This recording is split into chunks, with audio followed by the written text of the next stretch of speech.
Hello and welcome to my channel. Welcome to another tarot reading from me. Today's topic is going to be on who is your future spouse. I know I have done it many times before, but I keep feeling inspired to do it. So I really thought about what topic I should tackle, for today, because I haven't posted in quite a while again. But this is the topic that really came up for me. So I guess there must be a reason why I felt inspired to do it. So here it is. Once again, I want to mention that I have chosen the crystals from my collection while meditating upon this question of which crystals should I choose for this particular topic. And these are the crystals that came out in this particular order. So pile number 1, you have this labradorite crystal. Pile number 2, you have this malachite crystal. Pile number 3, you have this milky quartz crystal. All right, so you can pause the video if you need more time to decide. I want to mention that I will be looking at pretty much any characteristics that I can come across from the cards. So I'm not going to be focusing just on one particular aspect, just as much information as I can get about the future spouse, personality, occupation, interests, physical appearance, style, overall vibe, etc., etc. So I'm going to be looking at as much details as I can get into, and of course astrological configurations, as you're probably used to by now for those of you who have been watching my videos for a while. All right, so this is pretty much it, and I also want to mention before I sign off, please subscribe to my channel if you haven't done so already. I have been checking the analytics, and less than 20% of the people who watch my videos regularly are actually subscribed to my channel. So please subscribe if you have found value in any of my readings so far. It is the easiest way to support my channel, and it is free. And also consider clicking the notifications bell if you want to see when I will post another tarot reading. Thank you, and I will see you at your pile. So, hello, this is for those of you who would like to choose with both a card and a crystal. I kept thinking about which pile I should use, which oracle cards I should use. It's been hard to decide, but I really felt drawn to this new deck that I got. It's called the Solitary Witch Oracle cards. And I know it's not to everyone's aesthetic and taste, but I really felt drawn to it, so I'm going to be choosing from this deck, okay? So, Spirit, tell me about pile number 1. Who is their future spouse? The people who chose this crystal, the labradorite, who is their future spouse? Spirit, tell me. Spirit, who is pile number 2? Pile number 2's future spouse. The people who chose this malachite crystal, who is their future spouse? Spirit, who's pile number 3's future spouse, the people who chose this milky quartz crystal. Tell me, Spirit, who is their future spouse? All right, pile number 1, you have this card over here with number 27, Spells of Rose and Cacao.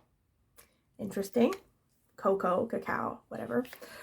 Pile number 2, you have number 6, She Sleeps with the Stars. Also notice how the colors match. I've mentioned this in another video. Like, isn't it interesting how the colors will match the stone? Even though I chose the stone first and I chose them intuitively. Let's see if this one. Oh my god, this one matches the color as well. So, pile number 3, you have The Next Journey Beckons. Okay, number 10. I am loving these cards, getting good vibes about this reading. All right, so let me zoom in a bit. So, this is for those of you who would like to choose with a card as well as a crystal. As I have mentioned, I really think it's funny how whenever I choose the cards, I mean almost always the colors of the oracle cards that I choose match the crystal. So even though I chose, the crystals first intuitively and then I will choose the cards, it's just funny to me how they are assorted. We have some green here, we have some white here, we have some blue here. Anyway, it just looks to me like they always match. And also, before I get into the selection, I will remind you to please subscribe to my channel, because I have been checking the analytics, and less than 20% of the people who regularly watch my videos are subscribed to my channel. So please subscribe to my channel if you haven't done so already, and if you have found value in any of my readings. It will only take a second, and it is free, and it's the easiest way to support my channel. And also, please consider clicking the notifications bell if you want to see when I will post a new tarot reading. All right, so pile number 1, you have this card over here, and or this labradorite crystal. Trying to get it to focus, but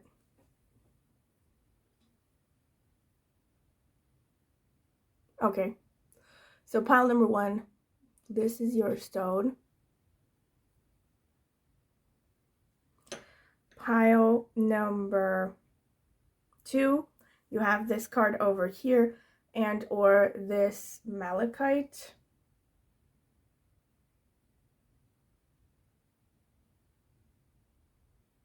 Is it focusing? I don't know.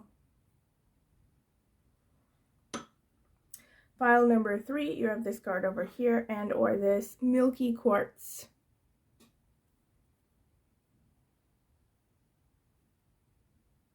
Crystal. Okay.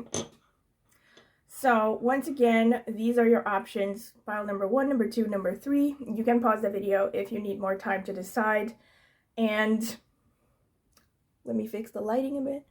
All right, so you can pause the video if you need more time to decide, and I will see you at your reading. Welcome, pile number 1. This is your reading if you have chosen this crystal, this labradorite crystal, and or this card with number 27, Spells of Rose and Cacao. Number 27 boils down to number 9 in numerology, which is a number ruled by the planet Mars. So that's the first energy that I pick up here, but I'm going to get more in depth as I go along. So, Spirit, well, actually, wait, let me get the oracle cards first. Spirit, tell me about pile number 1. Who is their future spouse? The people who chose the labradorite crystal. Who is their future spouse?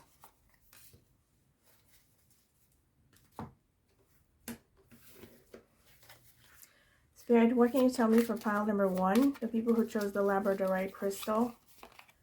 Who is their future spouse?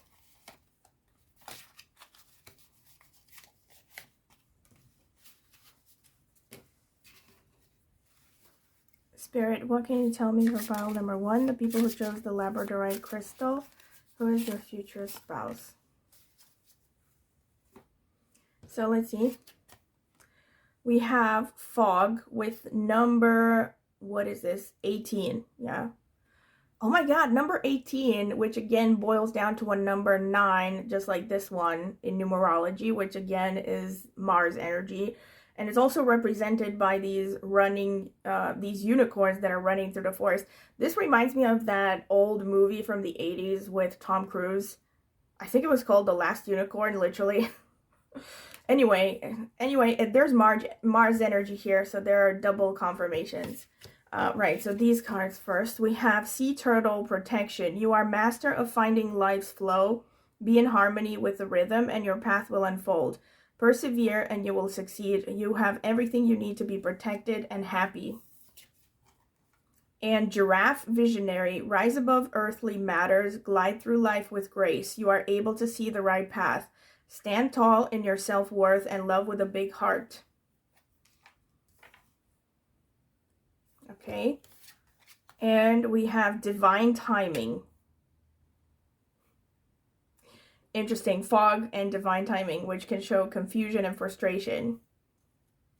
So if there are those among you who have felt frustrated and confused in recent history about not finding the right person, this is a message that it's all happening in divine timing. All right, let me get some more cards. Spirit, what can you tell me for pile number 1? The people who chose the labradorite crystal. Who is their future spouse? Who is pile number 1's future spouse?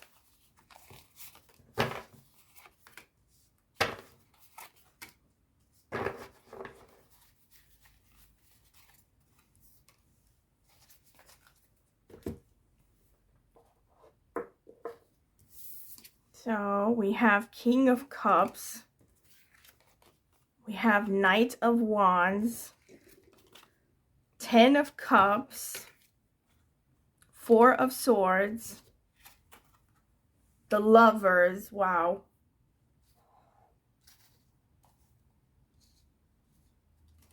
Okay. The 6 of Pentacles. And the 6 of Wands. Nice. I think I'm going to add this here with the crystal. Actually, I'm going to add all of these here.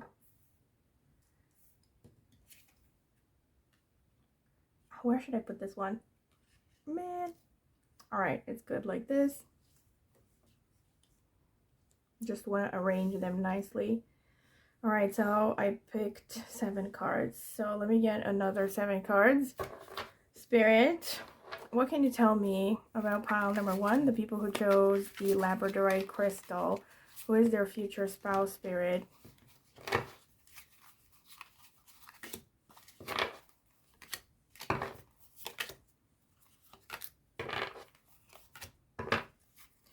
Spirit, who is their future spouse? Who's pile number 1's future spouse?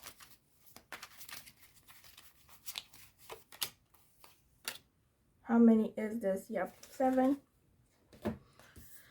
So we have 2 of Swords, the Hermit, the 10 of Cups underneath the 10 of Cups, y'all. The Hanged Man, the 8 of Cups, the Queen of Cups. So we have the Queen and the King of Cups. Oh my God. And the Lovers again. Y'all, I can't. I just can't. Spirit is, I mean, I don't know, the last readings that I've been doing, even for myself, the past month or so, have been really, how should I put it, like really poignant. I don't, what's the word, like Spirit really wanted to send a message, you know what I mean? Like I keep getting repeating cards and stuff. Okay, anyway, let me get into it. So pile number 1, you have the Lovers twice, and you have the 10 of Cups twice. Came out one underneath the other. Can I just say, I mean, there are 2 potential ways to interpret this, okay? So obviously, one is, can I just say that this is very positive. These are really positive cards. Not just these ones that came out doubled, but you also have the 6 of Wands, the 6 of Pentacles, the Queen, and the King of Cups, the Knight of Wands. So you have really positive cards here. You have a bit of negative cards as well, but not very negative. One thing that I'm picking up here is that for many of you, this person could be someone that is either in a relationship when you meet them, or they are separated. And I mean, like divorced could be a thing, because we have the 10 of Cups twice. So this could be a person who is already someone who has had a family in a way. So this could even be someone who has had children. This is something that I'm picking up right off the bat. And this is obviously not going to be for everyone, but it is one potential interpretation. In reality, I mean, in general, not in reality, in general, irrespective of whether this person was married before or not, this is definitely going to be a very happy relationship. So this is someone that you are going to build a family with. And I mean, most likely you're going to have kids together. And you're going to be really happy. You're going to feel like you're leaving a legacy. So there's going to be this really strong feeling of having a tight-knit family. Another thing that I see with the Lovers coming out twice is that this is going to be a very romantic connection. I mean, the Lovers is a very, I mean, probably the most romantic connection, the most romantic energy. So it shows a lot of Venus energy. So this shows that you're both going to be very much in love with one another. You might idealize one another, you know, to the more negative extent. Worst case scenario, you might tend to gloss over one another's, you know, faults and failings and stuff. So there might be a bit of self-indulgence, especially in the beginning of the relationship. You might tend to really see each other with rose-colored glasses, but it's not going to be like a huge disappointment or anything. See, here's the thing. I see the Lovers and the Eight of Cups underneath, and here I see the Six of Wands and the Lovers underneath. So the way that I would see this, again, is that this person is someone who has had love and has had to leave it with the Eight of Cups. They have suffered some kind of a significant loss, in relationship. So again, this makes me think like this person was either married when you met them, or they had recently left a significant partner.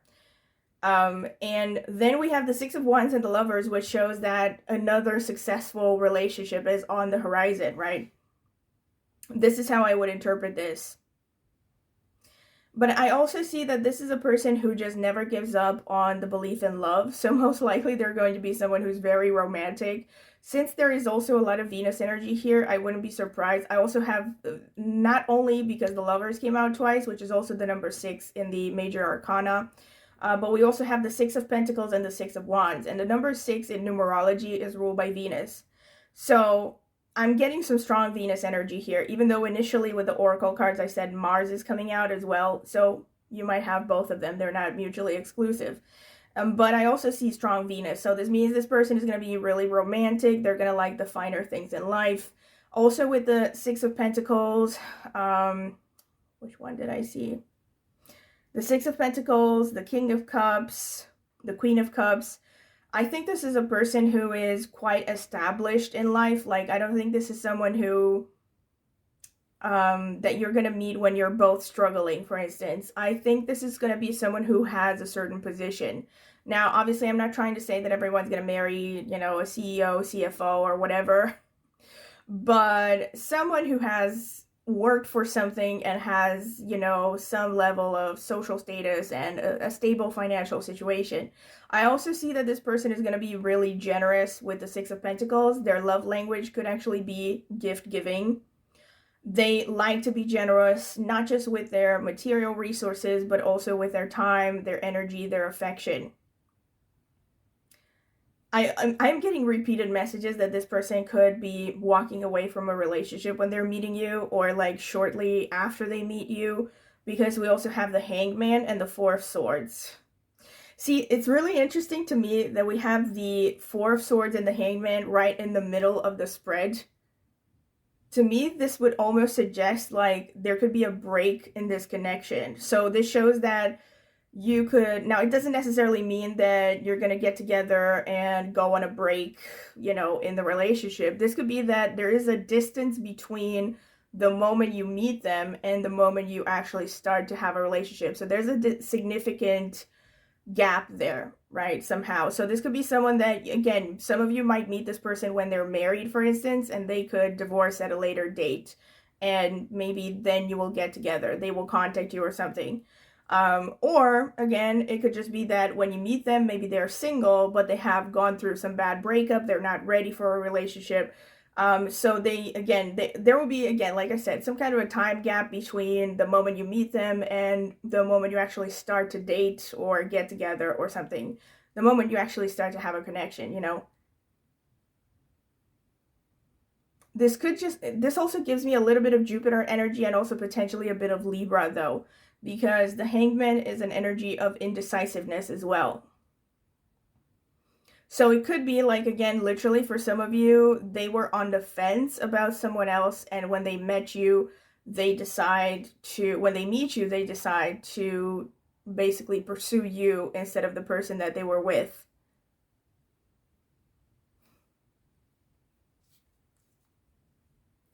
The Two of Swords here underneath the King of Cups, again, I mean, multiple of these cards suggest the same thing, that this person could be on the fence when they meet you, so there could be some hesitation. They won't pursue you right away. I don't feel that. And with the Two of Swords, again, it could be this person is sitting on the fence thinking about the pros and cons of pursuing you. But another way to read this is that there could be like, this is actually going hand in hand with the other card, Divine Timing. Because the Two of Swords can sometimes speak of being brought together almost by supernatural forces, like serendipitously, in the sense that it could be that there's a third party involved in getting you together. I don't mean like a third party as in this person's partner, but it could be like someone introduces you to this person, someone recommends you to this person, something like that. Like you find out about each other through a mutual acquaintance.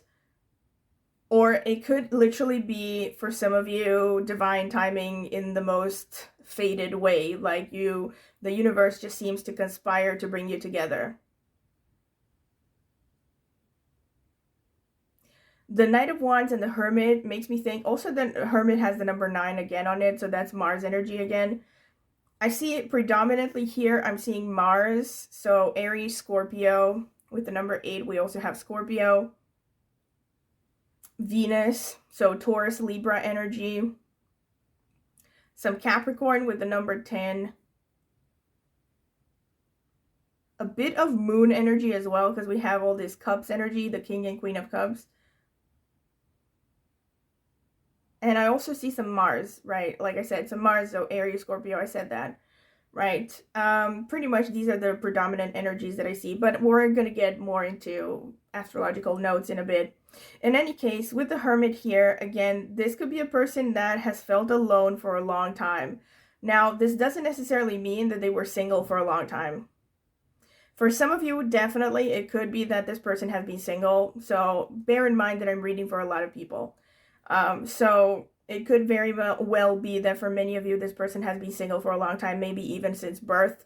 And they're very just happy to finally find someone that they connect with.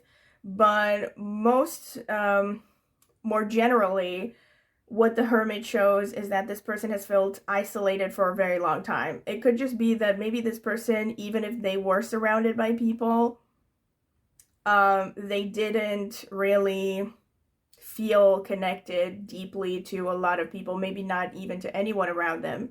So there could be like this feeling of emotional isolation in their lives.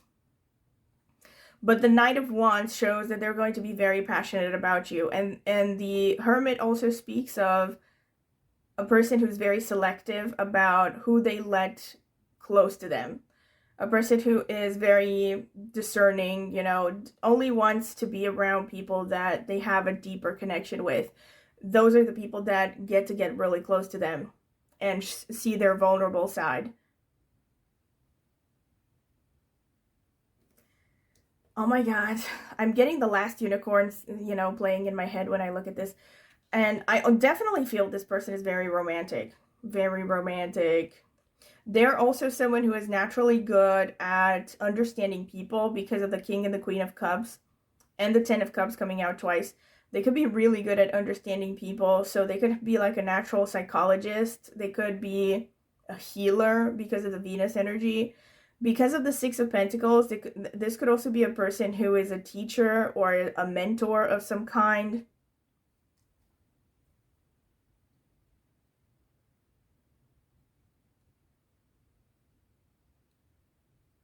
I think they're also someone who has a poker face, like they're not someone that is easy to read because of the 4 of Swords. There's like something detached about their energy. And we have here protection and visionary. So I feel this person is going to be really protective actually in general.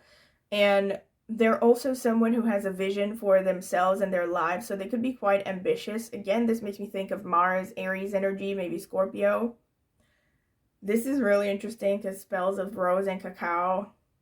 I mean, this is from the Solitary Witch Oracle card, so they're all related to witchcraft. But this energy makes me think of, again, a bit of Taurus energy because it's a very kind of homebody sort of vibe here. Someone who's like at home in comfortable attire, stirring soup or something in a cauldron. So I see this really like warm, fuzzy vibe here.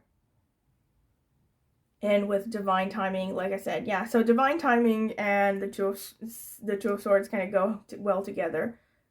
And this is pretty much okay what I see from the cards. And actually, let me get, where are my other cards? I'm going to pause a bit. Right, because I have just gotten this new deck again that is about astrology, but I'm also going to use my traditional handwritten notes that I have used before in other videos. Also, I will ask you to please subscribe to my channel in this short commercial break, because less than 20% of the people who are watching my videos regularly are actually subscribed to my channel, so please do so if you have found value in any of my videos. Spirit, please tell me about pile number 1. Who is their future spouse? Who is their future spouse, Spirit?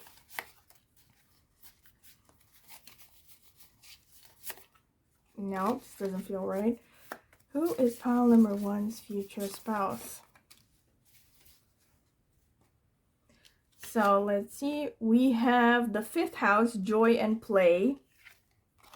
We have Sagittarius, the world explorer, Uranus, right, change and new beginnings. We have Venus. Oh my God, we have Venus. Yes, she's got it, baby. Yes, she's got it. And Leo, the extrovert. All right, interesting. So we have some pretty strong sun energy as well. And fire, right?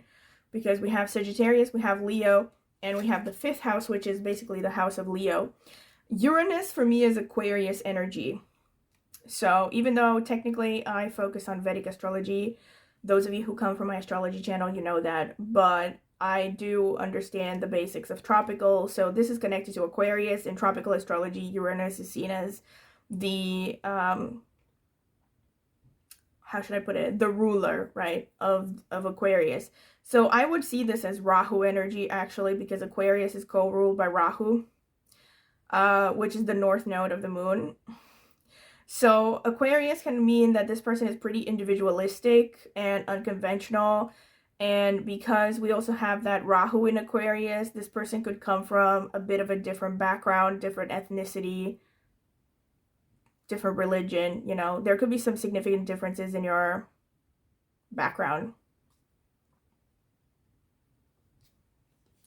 And with the 5th house, oh my God, this is a pretty strong confirmation actually with Leo and the 5th house, that for some of you, this person could be a teacher, or they could be working with children even. Maybe they even have children, because 5th house is the house of children. But this is a person also who has a strong inner child energy. They're in touch with their inner child. Maybe they have, you know, worked on healing their inner child. That's another way to look at it. They could also definitely be very creative and expressive. The Leo energy also explains this protection energy, and the Aquarius explains this visionary energy.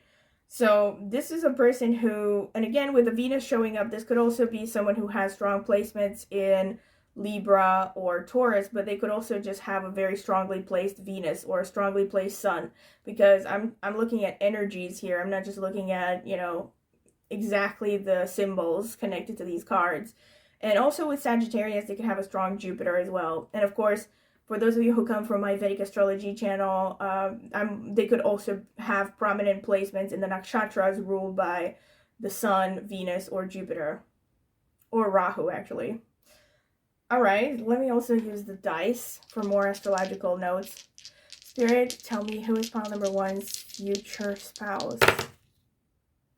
So we also have Mercury, and we have Cancer, and we have the number 11. All right, so number 11 could be a confirmation of Aquarius, because it's the 11th sign of the zodiac. So it can also be the 11th house might be strong for this person. So this shows someone who maybe is quite popular. They could also be an older sibling, or they could have an older sibling, or somehow the siblings are important in their lives. But the 11th house is also the house of gains.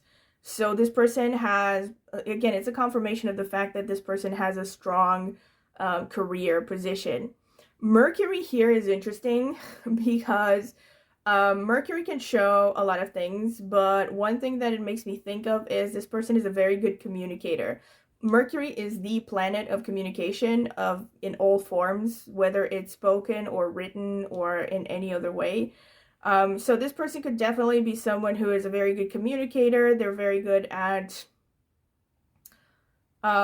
Maybe relating to people from all kinds of backgrounds. I feel also that would explain the 11th house, because this is the house of large audiences and acquaintances and friendship as well. So they could be someone that easily connects to a lot of people, but not on a very deep level, you know, unless they get to know them better. And the Cancer energy is actually, I was actually going to say that this reminds me of kind of homebody energy. I actually said it, I think. So this could be connected to the moon as well. This card here. Wait, yeah, the Cancer sign. So this person is also, could also have, again, a pretty strong moon, but they probably are someone who's kind of a homebody, or the family is very important to them. This explains the 10 of Cups as well. I also mentioned Cancer actually with the Queen and the King of Cups, so this is a confirmation as well. It's a strong sort of mothering, nurturing energy. It's strong intuition, imagination. This person definitely is going to have a sensitive side. Even if this is a man, this is someone who knows how to be nurturing and understanding and loving. So they might even kind of pamper you or treat you like a child sometimes. Yeah. And also with Mercury, there's a very youthful energy about them, irrespective of their age. They could have this energy that is perpetually curious about the world. They like to learn new things. They like to keep informed. And it's also, there's also a strong possibility that they are involved in multiple activities at the same time. So they're someone who likes to keep busy, to be fair. And they might have multiple sources of income. They might be into business or running their own business as well, because Mercury is one of the business planets. And Venus is also connected to finance and business. So yeah, they could be someone who's really good at managing their finances, since I have seen this from the beginning, that they have a pretty established position. All right, and I'm gonna get more notes now. Actually, before I get into the notes, I have gotten charms, so this is going to be loud. I'm really curious to see what comes out. I haven't used charms before, but I'm really curious to see if there is relevant messages here. So, Spirit, tell me about pile number 1's future spouse. Who is pile number 1's future spouse, Spirit? What can you tell me about this person? Tell me, Spirit.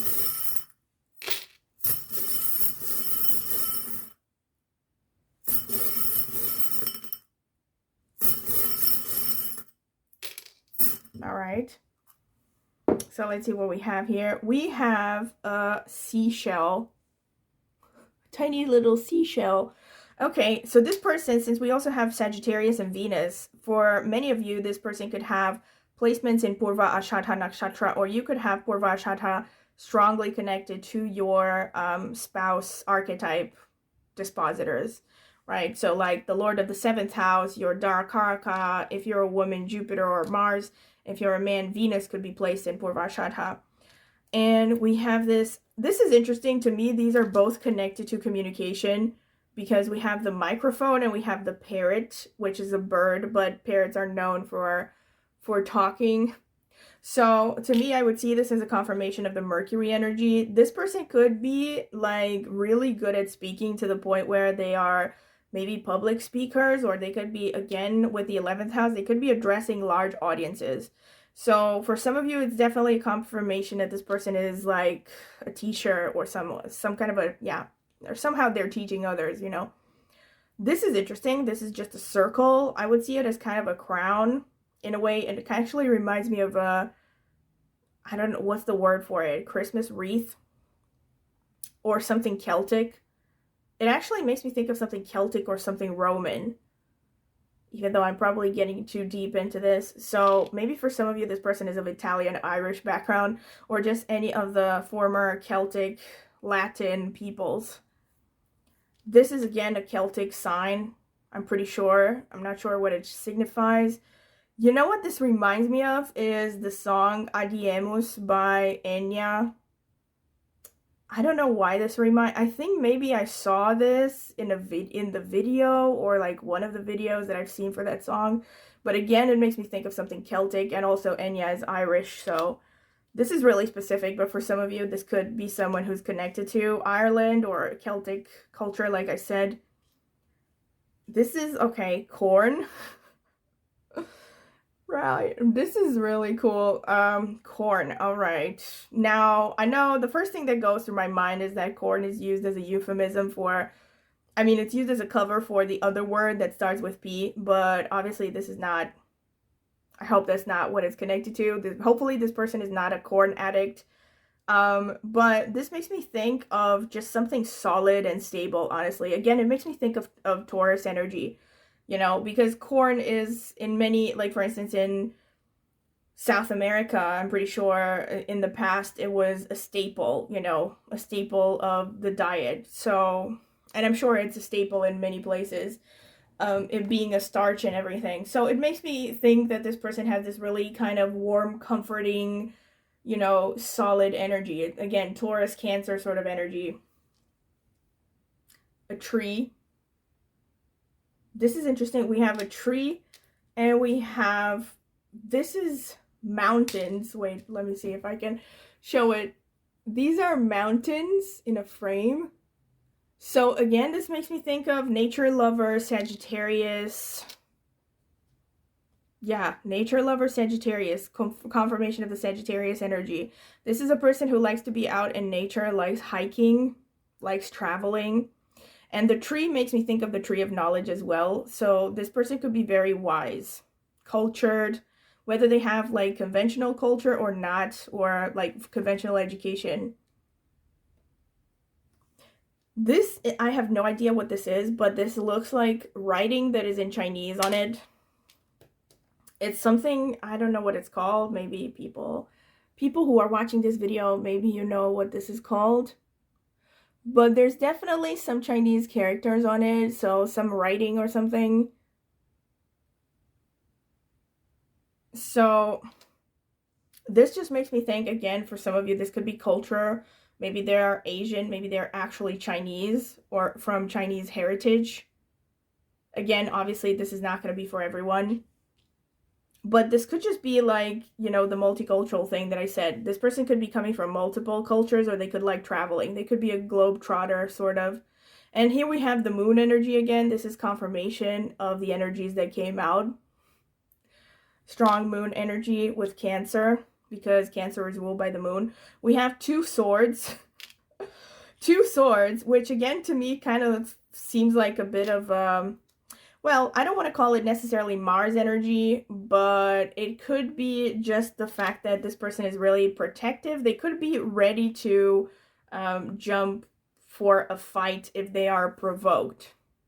But since this is not showing up elsewhere in the spread, I don't think that they have a short temper. This is just a tiny flower. So again, to me, this is confirmation of the fact that this person, and another tiny flower and the feather. And again, to me, the feather is more of a confirmation of the Mercury energy, something that is light and gets carried away by the wind. Mercury is air energy. Also, this one makes me think of Mercury. Okay, so anyway, with the flowers, I was going to say that it's a confirmation of this person's more sensitive side, I would say. Like, this is someone who can stop and smell the flowers, you know, Venusian energy. Look at this. It's so cute. Oh my god. It's a tiny key with wings with a heart. So, this person is very romantic, like I said. And it also makes me think that this is going to be a very long-lasting relationship. I think that this is someone who's definitely oriented towards monogamy. And last but not least, we have the cross. So again, for some of you, this person could be Christian, which is very specific. But otherwise, it could just be that this person is part of a religious group, right? So they are in some kind of organized religion with a cross. All right, so the charms experiment was interesting. So please let me know in the comment section if you have liked it, if you would like to see it again in other readings, please, or if you just couldn't care less. Right, pausing again, and then I'm taking my final, my astrological notes. All right, so let's see some houses. Spirit, what can you tell me about pile number 1? Who is your future spouse? Who is pile number 1's future spouse, Spirit? Who is pile number 1's future spouse?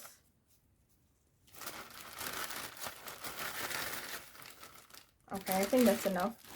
Spirit, what can you tell me about pile number 1's future spouse? Who is this person?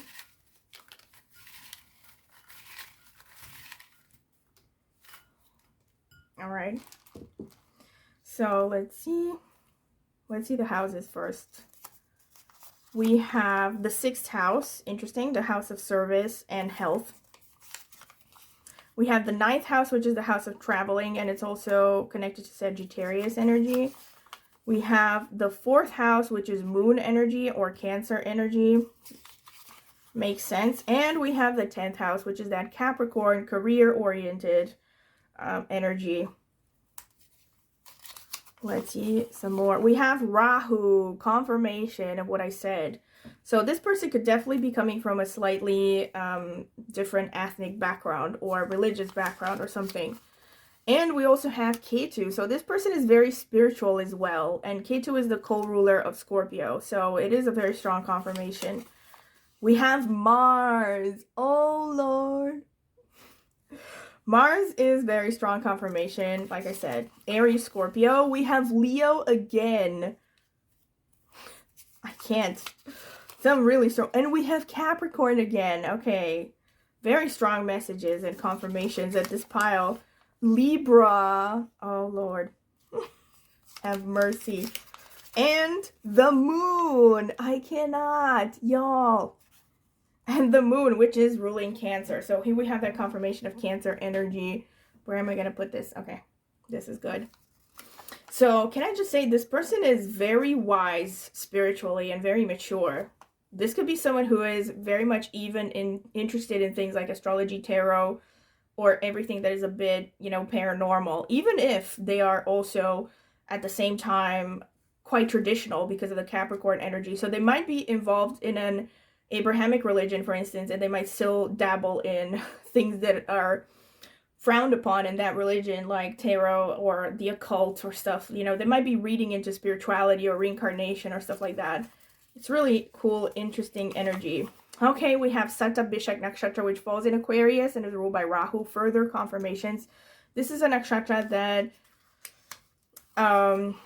is kind of the wounded healer. Oh, holy crap. I should have said this. When I pulled out the 2 swords, I thought about saying this, but I don't know why I didn't say it. I was thinking about Kritika, but I didn't say it. It was at the tip of my tongue. Because Kritika Nakshatra is symbolized by a sword or a knife or an axe. So it's connected to cutting and being sharp and kind of aggressive sometimes. And it's also ruled by the sun. So this explains also the sun energy that came out. So, and it's also about cooking a lot. This person could really be good at cooking. They could be interested in cooking. And we have Mrigashira, which falls in Taurus and Gemini and is ruled by Mars. So this is the nature-loving side that came out. This person definitely likes nature. They like animals. We have Uttara Bhadrapada, which falls in Pisces and is ruled by Saturn. So this is a more spiritual side. They could be interested in yoga as well. And we have Hasta, which falls in Virgo, all right, which is ruled by the moon. Dear God, there are so many strong repeating energies here. Yeah, Spirit wants you, definitely wants you to hear these things, okay? Obviously, not all of these energies are going to apply to every single one of you, so I'm going to try to look at potential combinations as well. It's probably going to be a mix and match of these different energies. So let me start with the houses. This could be about how you met this person as well. Houses show circumstances. So the 9th house can show you may have met this person while traveling, while pursuing an education, whether it's formal or something that you just pursued on your own, like a course or something. Through the 6th house, this could mean that you have met this person regularly, or you could have met them through your daily routine. Like, let's say every Friday you go to the same cinema or something, and that's where you meet this person. Or you could have met them through any activity that has to do with health, like going to the doctor, getting a checkup or something like that. This person, you could have also met them through pets, maybe your pets, their pets, right? And also when I mentioned circumstances, it could be either yours or theirs, right? So it could be like, again, in the 9th house, this could be like someone that, I don't know, you meet at a course, or that I don't know, maybe is your teacher, or I don't know, your student, something like that. 10th house can also be that you have met through one or the other's professional setting, right? So you could have met at their job or your job. If you're running your own business, maybe this person was a client, for instance. 4th house can mean that you have met this person at home, but nowadays 4th house can mean you could have met online, because 4th house is about literally sitting in the comfort of your home and, you know, connecting with people. 4th house can also mean that you have met this person through any activity connected to vehicles or real estate, like including things like, you know, looking at a property, trying to buy a new car, at a hotel. That would be weird, but I'm not judging. And it could have been, let's say, meeting at a restaurant. Did I mention that? You could have met at a restaurant. What else? Let me think. Yeah, at home, at a restaurant, real estate, vehicles, right? So even buying a new bicycle, and you could have met this person like this. Yeah, these are pretty much the circumstances that I can see. Did I mention travel? I think I did. Yeah, 9th house can be travel, especially foreign travel, not domestic travel. Yeah, and the 9th house is further confirmation of what I said about this person could be coming from a different country. They could be, for some of you, they could literally be coming from a different country. For others, it could be that they are maybe from the same country, but they come from a different cultural background. So maybe they have different heritage than you, or they have whatever, a different religion, something is different. They could have a different mother tongue than you, for instance. Okay, this could also be areas that they are active in. So 6th house could be that they're very service oriented. This is kind of a confirmation of the 6 of Pentacles that came out also. There's this energy of generosity about this person. They want to feel like they are giving to others, like they are of service to society in general. 9th house, again, is a strong confirmation that for many of you, this person could be a teacher. They are teaching on some level. I mean, 9th house is especially showing universities, for instance, or higher education, like things that require a college degree, right? So they could very likely be a teacher. And 10th house can be administrative work, you know, so they could be like a manager, I don't know, working in finance maybe, or anything that is administrative, really. And again, 4th house, they could be active in real estate, working with vehicles, maybe anything to do with the home, like maybe home redecoration, restaurants, the restaurant business, right? So catering could be a thing, for instance. 6th house is also connected to healthcare, and also with Satabhishak Nakshatra, for many of you, this person could be connected to healthcare, or maybe they're just someone who is very interested in health. Maybe they're a bit of a hypochondriac, you know, again, not judging. But one potential interpretation is like that, right? So they could be someone who is very health oriented. Maybe they're very conscious about what they're eating. That could also go with Kritika as well. You know, they could be a dietitian. And they can also be a veterinary doctor for some of you, because we have Mrigashira in the 6th house. So Mrigashira shows that they're good with animals, or animals could be drawn to them.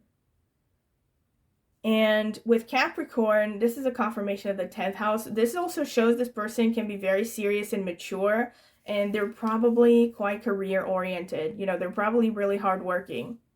With the moon, there could be a sensitivity to this person. Like I said, they could have a side that is very nurturing and mothering, and also very protective with the Leo and the Mars. But with the moon, there's also an energy of maybe moodiness about this person, and sensitivity, and potentially even like past trauma, especially since we also have Mars here. So this person could be like someone who has a Moon-Mars connection in their horoscope, or you could have a Moon-Mars connection in your horoscope. With Libra and Leo, this person, again, could be like pretty popular, but they most likely have some kind of an image that they show to the world. And like I said, I don't think that this is someone who readily opens up to others. Rahu can also be a confirmation that for some of you, this person is working online.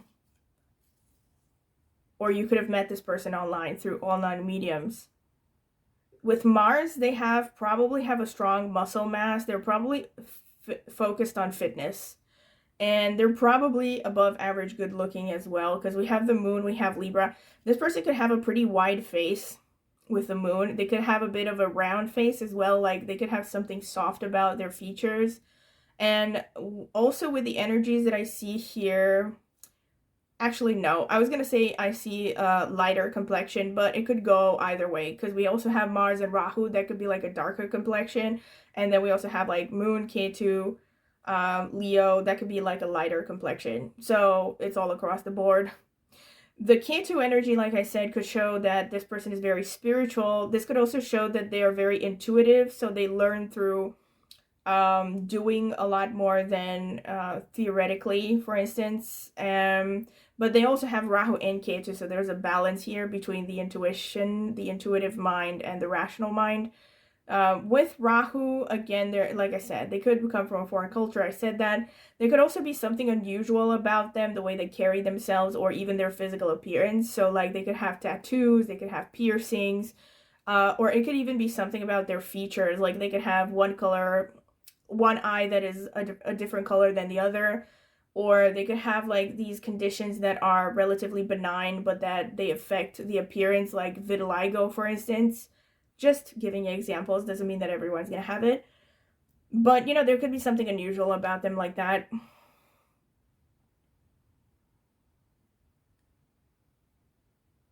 They could also be in tech for some of you, or they could be very tech savvy, either way. And they're interested in foreign cultures. So for some of you, it could be that they have an interest in some of the cultures that I mentioned previously. You know, like maybe they are reading books about the Celts or something. And also the moon and Ketu are connected to history as well, so that could be a thing. They could be interested in history. And also, yeah, 4th house, moon. So with Hasta, their hands could really stand out. This is another thing, like these could also show physical traits that are standing out about them. So with these energies, their thighs could stand out, their chest area could stand out, their hips, and their stomach in particular. Also the face with the moon, and like I said, with Mars, their muscle mass. It's like they probably have a pretty muscular body. They look pretty athletic. If this is a man, actually irrespective, like I said, they could be pretty athletic, so that means they could have broad shoulders. If this is a woman, definitely nice breasts. But also with a Hasta energy, the hands are standing out, the hands and the arms are standing out. They're also someone who is very good with their hands. They could have hobbies that involve working with their hands, or they could gesticulate a lot when they're talking. Like somehow their hands are standing out and they're important somehow. They could play an instrument. They could enjoy sports that are very oriented towards the hands and arms, like ping pong, tennis. And they could even like magic tricks, like performing magic tricks. They're also just very imaginative, very creative.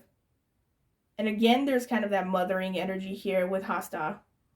They could also come across as a bit shy as well, shy and introverted because of the Virgo energy, and self-conscious sometimes.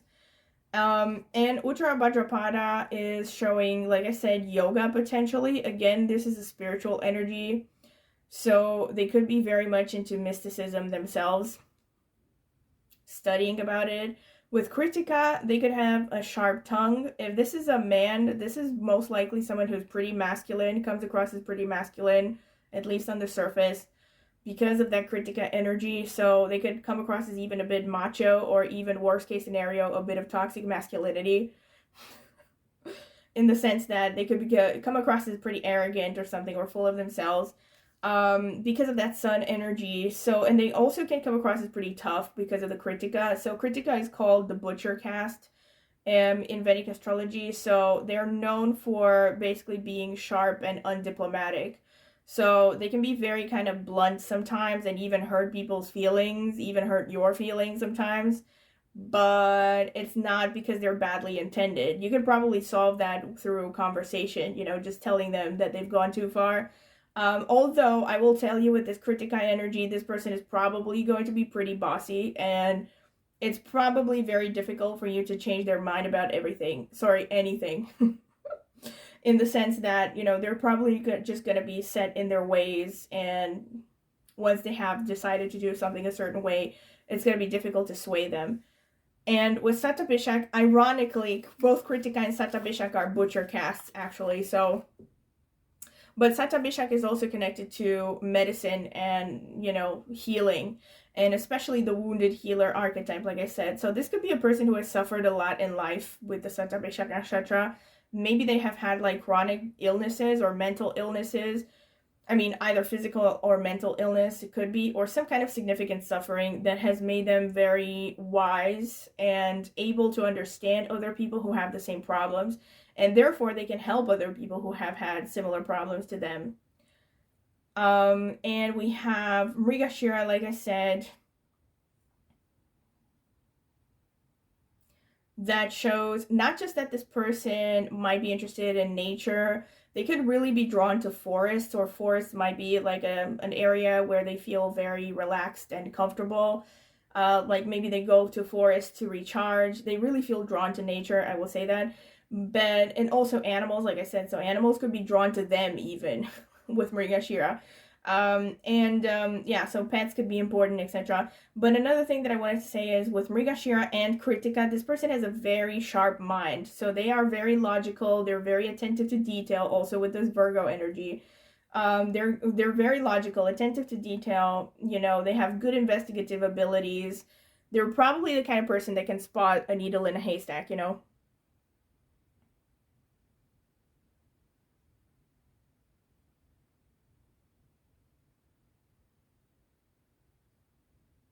And yeah, that's pretty much what I can get here, actually, through these energies that have come through. All right, so this is pretty much what I can get. I'm gonna go through to the typical, like the more simple physical characteristics last but not least, okay? So, the physical characteristics, let's see. Spirit, what can you tell me about pile number 1? Who is your future spouse?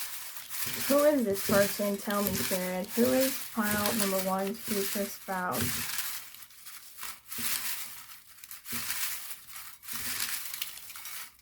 I think that's enough. All right. So we have younger, youthful. All right. This is confirmation of the Mercury energy. We have raspy voice. We have tattoo, confirmation of the Rahu. Athletic body, confirmation of the Mars. Triangular or heart-shaped face. This could also be the Mercury. Rounded face. This could be the Moon energy. Black eyes, for some of you. Bohemian style or vibes. We have relaxed, so they could appear to be relaxed. Large eyes. We have intense gaze. That's a Scorpio energy. Melancholic, serious expression. We have curly, wavy hair. We have hazel eyes. Extroverted. We have nose bump. They could have a bump on their nose.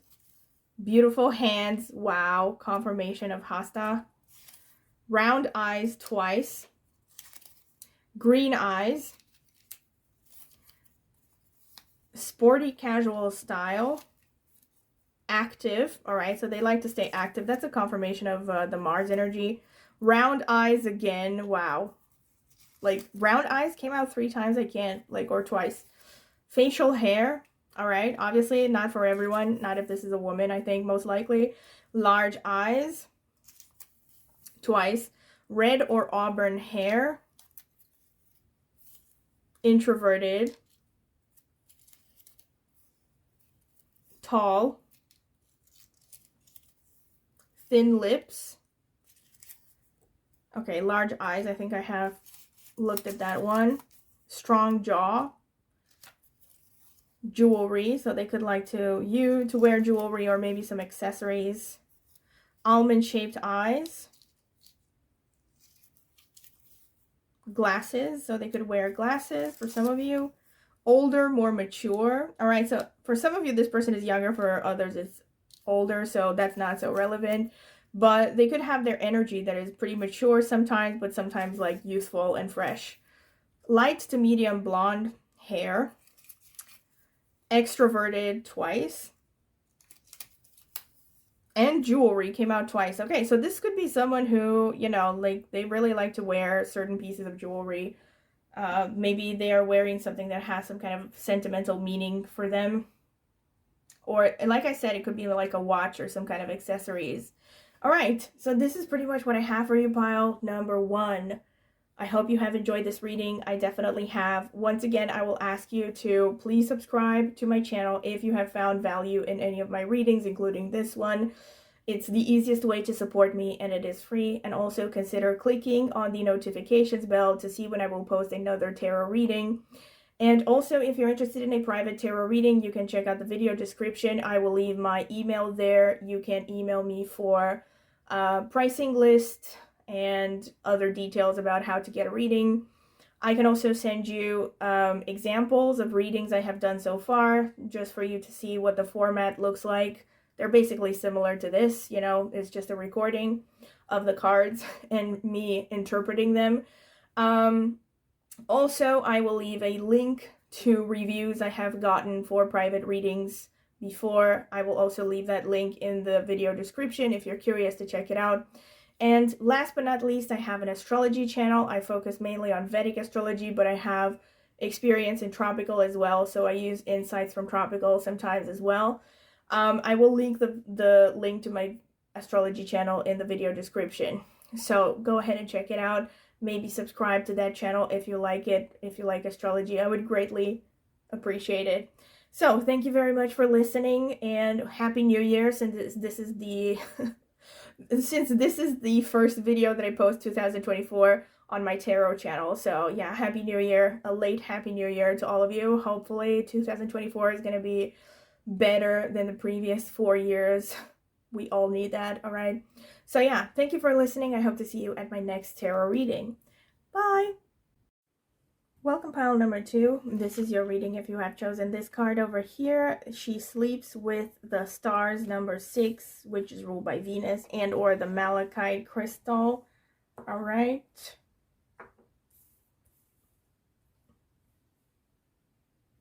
So this is going to be the card selection phase. I'm going to add timestamps because I will take my time. Spirit, tell me about pile number 2, the people who chose the malachite crystal. Who is their future spouse? Tell me, Spirit. Spirit, who is pile number 2's future spouse, the people who chose the malachite crystal?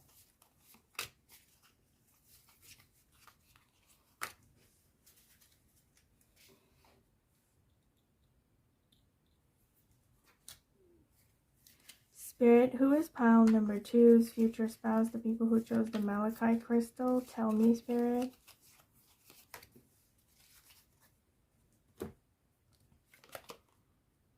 We have Inner Garden, number 22.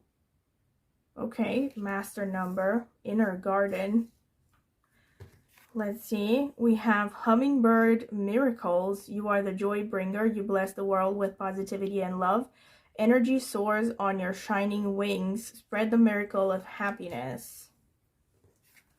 And we have Pronghorn Action. Now is the time to act. Opportunities are here. Move forward with confidence. Your talents will always help you land on the pinnacle. Your quick wit and keen senses will lead you to success. I'm getting some Capricorn energy, maybe Aries already. Could be a bit of Mercury, Gemini as well. Let's see. And we also have Wisdom. Nice. Nice energies. Pile number 2. All right, so let me get... I'm going to take these out of the way so that they don't confuse anyone. Let me get some tarot cards. Spirit, tell me about pile number 2, the people who chose the Malachite crystal.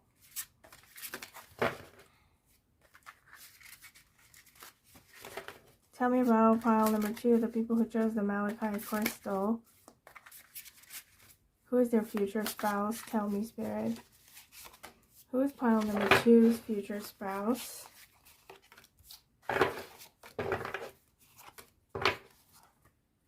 Okay, these two wanted to come out. Okay, this one wants to come out as well. So let's see, we have Knight of Pentacles. We have Two of Cups. We have Ace of Cups.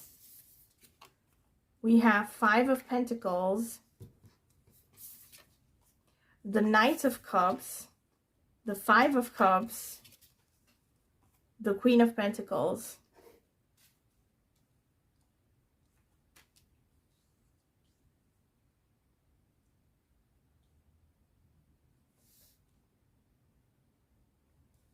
Okay. Spirit, tell me about pile number 2, the people who chose the Malachite crystal. Who is their future spouse? Tell me, Spirit. Who is their future spouse?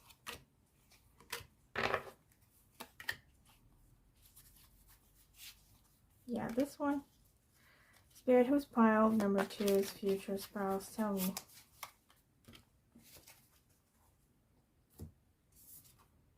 We have Eight of Pentacles. We have the Magician. The Five of Wands. The Knight of Pentacles again. The Four of Wands. The Fool. And the Tower. Alright, so pile number 2. First of all, you have the Knight of Pentacles coming out twice. First over here, then over here underneath the Five of Pentacles. And there's an overwhelming energy of Pentacles here, and also a lot of number 5s. We have the Five of Wands, the Five of Cups, the Five of Pentacles. So first of all, I'm getting a lot of Mercury energy with all that number 5, and also with these Oracle cards. The hummingbird always makes me think of Gemini, Mercury energy.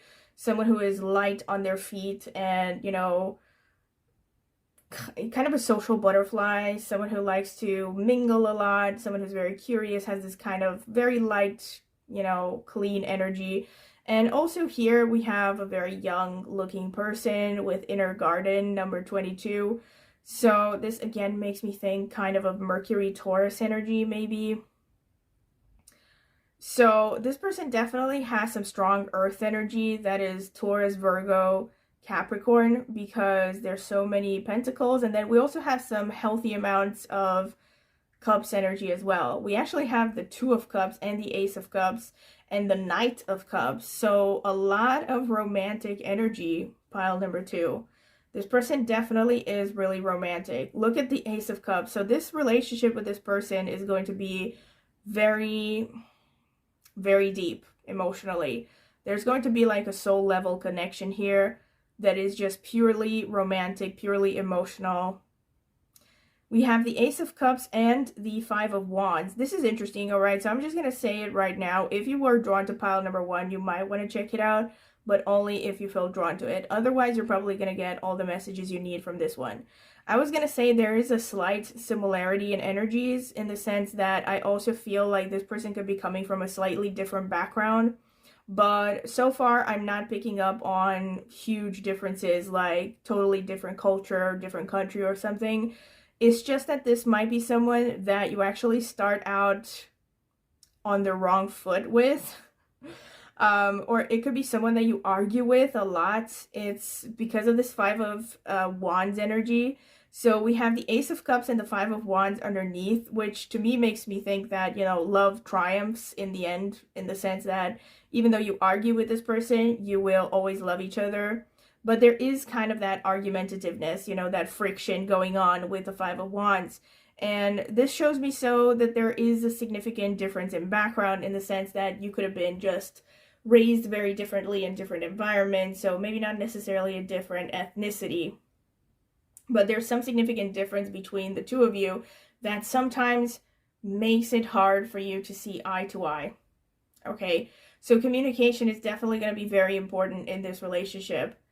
And the Mercury energy with all this 5 energy shows someone who is very active, changeable, likes to think a lot. They could also have multiple interests. You know, they could be spinning 2 careers at the same time, or they have, like, maybe they're working full time and they're studying as well. But there's someone who constantly has, like, you know, their fingers in multiple pies. And, you know, or doesn't like to put their eggs in all their eggs in the same basket, you know. So yeah, I also see that this person is most likely a trained professional. They have some kind of special skills with this 8 of Pentacles, and they're also really hardworking. We have the Knight of Pentacles twice, like I said. So first of all, here with the 8 of Pentacles underneath, and second of all, here with the 5 of Pentacles above it. So this makes me think that this is a person who can always start over and over again. Like, they're not someone who is easily deterred from their goals. They're someone who has a lot of perseverance. I'm not seeing like huge flashiness here. So this could be someone who comes across as very solid, very stable, you know, meat and potatoes kind of person. We do have the Magician going on underneath the 2 of Cups. So there could also be some hint of, let's say, an esoteric interest, maybe even placements in Purva Bhadrapada. Like, I'm getting this pretty strongly now. I don't know why. We'll see about this when I get to the astrological notes. But yeah, I see some pretty solid earth and water energy. So pretty down to earth person, but also someone who has a lot of empathy and affection. With the Fool here, yeah. So this could be a person that has gotten their heart broken many times in the past because of their naivete. They could have been someone who entered relationships with an open heart all the time, and people just took advantage of them because of their sweetness, because of the fact that they have an open heart. But they are very idealistic, very romantic. I mean, with the Ace of Cups again, and also with the 2 of Cups, it's likely that this is someone you haven't met. I'm sorry, not necessarily someone that you haven't met, but someone that you haven't had a relationship with up until this point. So it could be someone that you have met, maybe someone you know, but you haven't been romantically involved with them because of this 2 of Cups energy. So I see that this is someone that is going to be like a new relationship in your life. And yeah, this one with Queen of Pentacles in the Tower underneath is pretty fascinating to me. So Queen of Pentacles shows that this person is in a pretty stable financial situation. And there's also, again, this solid energy. Like, I'm getting Taurus, especially Taurus, but it could also be the other 2 earth signs like Virgo and Capricorn. And this is someone who, because of their energy, because of their fixed energy and their lack of you know, I don't want to say lack of ability, but reluctance to change, they have experienced some kind of significant failure in life. I think most likely connected to their career, but also connected to romance. I see that this person is a very simple person, honestly, and I don't mean like stupid or something, but I mean like simple in the sense that they're not complicated. This could be someone who's easily made happy through the simple things in life. You know, they may like just, you know, comfort, having a good career, being surrounded by people they care about, and they take pleasure in the little things in life, you know. This is why I'm also getting this strong Taurus energy here. I also feel like, look at this with the Knight of Cups and the 4 of Wands underneath. Wow. This person is just super romantic. They're probably going to be super in love with you. They're going to show their affection a lot because look at all of the, like the 2 of Cups, the Ace of Cups, and also with the 2 of Cups, this shows that this is someone that you are going to be equally investing with in this relationship. So this is not someone who's going to leave you high and dry. It's not going to be someone who is wishy-washy or you know, makes you feel like you don't know where you stand with them. This is someone who's probably going to be pretty down to earth, very clear, They're gonna be like, it's like when they are interested in you, they're gonna figure out a way to let you know. They're probably gonna make the first step, honestly, based on this energy. Okay, I'm not trying to discourage you from making the first step if you're interested in that, but just looking at this energy, I see this as someone who is gonna be determined about you, basically. There's not gonna be like hesitation, can I just say that? So yeah, once they have made up their mind, they're gonna pursue you honestly, but also pretty cautiously. Like maybe not throwing themselves headfirst into it, but they're gonna take it slow. I feel with the Knight of Cups. So this is gonna be a relationship that will take a while to progress. This is a person who likes, you know, the mentality of slow and steady wins the race. So they're probably gonna want to get to know you beforehand for quite a while. And let's see, what else am I getting here? The Magician also shows that this person is a very strong manifester. So in this context, this could literally be the person of your dreams, either the person of your dreams or you're the person of their dreams. This could be like a situation where, I mean, obviously this is super specific, but it could be that this person almost reminds you of someone that you used to dream of being with, or maybe literally someone that you have dreamt about. This makes me think of that song, I Saw You Once Upon a Dream. What was it called? I Danced With You Once Upon a Dream. I think it was from the 90s movie about Anastasia. And it was also it was also covered by Lana Del Rey. You can Google it. I Walked With You Once Upon a Dream. I think it was something like that. Anyway, it's this, you know, feeling of deja vu with this person. So there could be like, I don't want to say necessarily past life connection, but it could be that you will have some kind of a sign or feeling before you meet this person or before you get together. You know, like you might be dreaming about them. This could be someone you literally have manifested. Like they could have a lot of qualities that you have always wanted in a potential partner. This is what I'm getting. I also think that this person keeps a lot of emotions bottled in. Bottled up. Bottled in. So they have pretty intense emotions, but they will not immediately show them. You may not tell from their countenance. Also, with all the water energy, this person could definitely have strong placements in Cancer, Scorpio, or Pisces.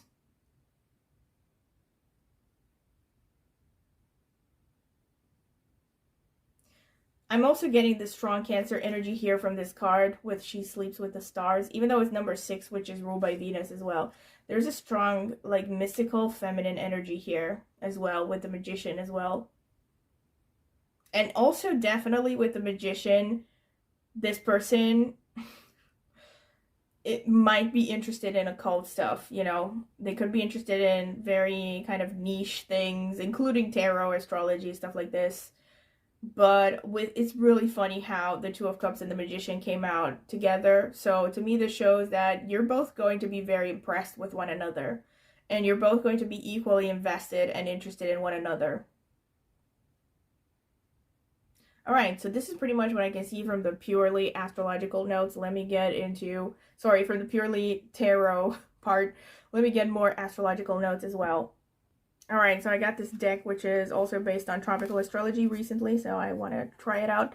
Spirit, tell me about pile number 2. And also, I will ask you to please subscribe to my channel if you haven't done so already at this point, because less than 20% of the people who are subscribed to my channel watch my videos regularly. Sorry, people who watch my videos regularly are not subscribed to my channel. That's what I'm trying to say. Spirit, tell me about pile number 2, the Malachite group. Who is their future spouse? Who is their future spouse, Spirit? Who is this person's future spouse? All right. Cancer. I can't. Wow. Very strong Cancer. Very strong confirmation. We have 8th house, transformation and mystery. That explains the Magician. All right, so that's Scorpio energy. We have Gemini. Oh, wow. Very strong confirmation, strong Mercury energy. And we also have Jupiter. All right, ideals and magnitude. So the Jupiter explains the wisdom card here. Jupiter is also the ruler of Pisces. And we also have Saturn here, limits and lessons. Okay, so another thing that I can say just based on these cards, well, the Saturn explains all the pentacles that came out as well, potentially, because Saturn rules Capricorn. It also rules Aquarius, though. In any case, I see some confirmations here already in the sense that Saturn will show this person is very mature-minded. So for some of you, there could be a significant age difference, but this doesn't always have to be the case. This just shows that this person is very serious about their responsibilities. And like I said, this is a confirmation of the fact that this person is going to be dependable. This is not going to be someone who's wishy-washy. Jupiter as well is a confirmation of this. So there's a lot of wisdom in this person's makeup. They potentially are someone who has a broad view of the world. Maybe there's someone who has traveled a lot and or has studied a lot as well. They're very interested in the world. They're constantly learning, like I said. And also with Jupiter, it's very likely that they have high education, or they're just well educated. Maybe they're self-taught, but they are having, you know, a good education. And also Jupiter shows spirituality. And for instance, Jupiter, Saturn conjunctions or aspects, or Jupiter in Capricorn, for instance, I've talked about this on my astrology channel, can show someone who is very traditionalist in their view. So they could really respect their traditions. This could be in their part of an organized religion, an Abrahamic religion. Yeah, they're someone who likes structure, you know. But I also see with this person, it's interesting because they balance these things out. So on the one hand, they like structure, they like discipline. But on the other hand, they also have a kind of mystical occult nature as well because of this 8th house, right? So 8th house is the most occult house. So it's very much connected to tarot, astrology, but also anything to do with spirits, the spirit world, maybe even witchcraft, stuff like that. And also Cancer shows this delicate, sensitive side, affection, and the deep romance that is showing in the spreads. And Gemini also shows very good communication skills. Yeah, this could be a person who has to communicate a lot on a regular basis, maybe for their profession as well. Or they could be traveling a lot for short distances, you know, running errands or something. And they have this kind of like mercurial, literally it's called mercurial, so like this really quick energy. Yeah, very much like the hummingbird. This is why I said that hummingbird makes me think of Gemini energy. Such strong confirmations. Can I just, wow. Okay, let me get more with Astro Dice here. Spirit, tell me about pile number 2's future spouse. Who is this person? What is their energy? Okay, so we have Pisces. Strong confirmation of what I said. I mean, with the water energy.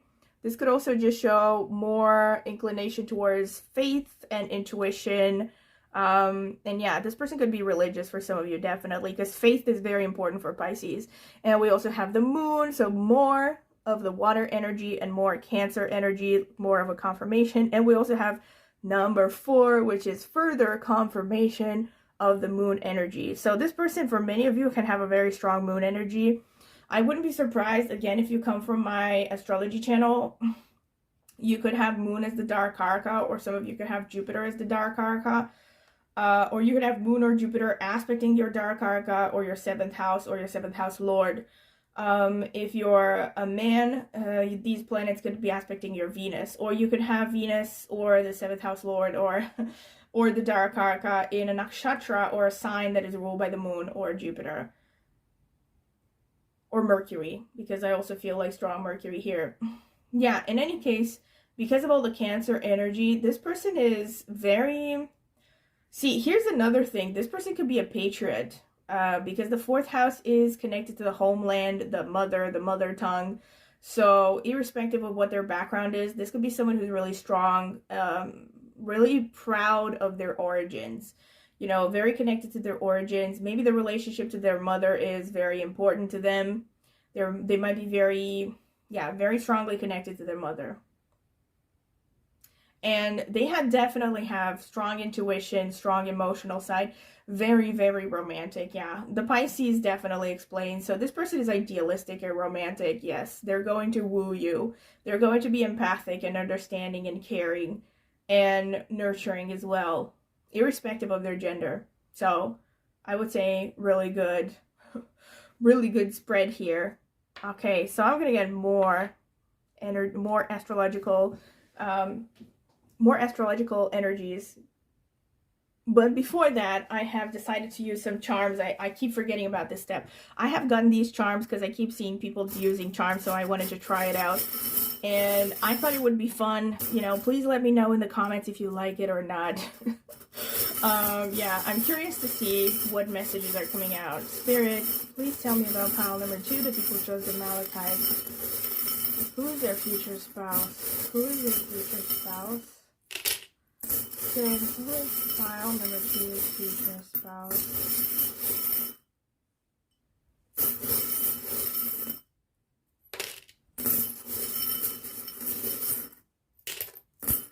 Alright.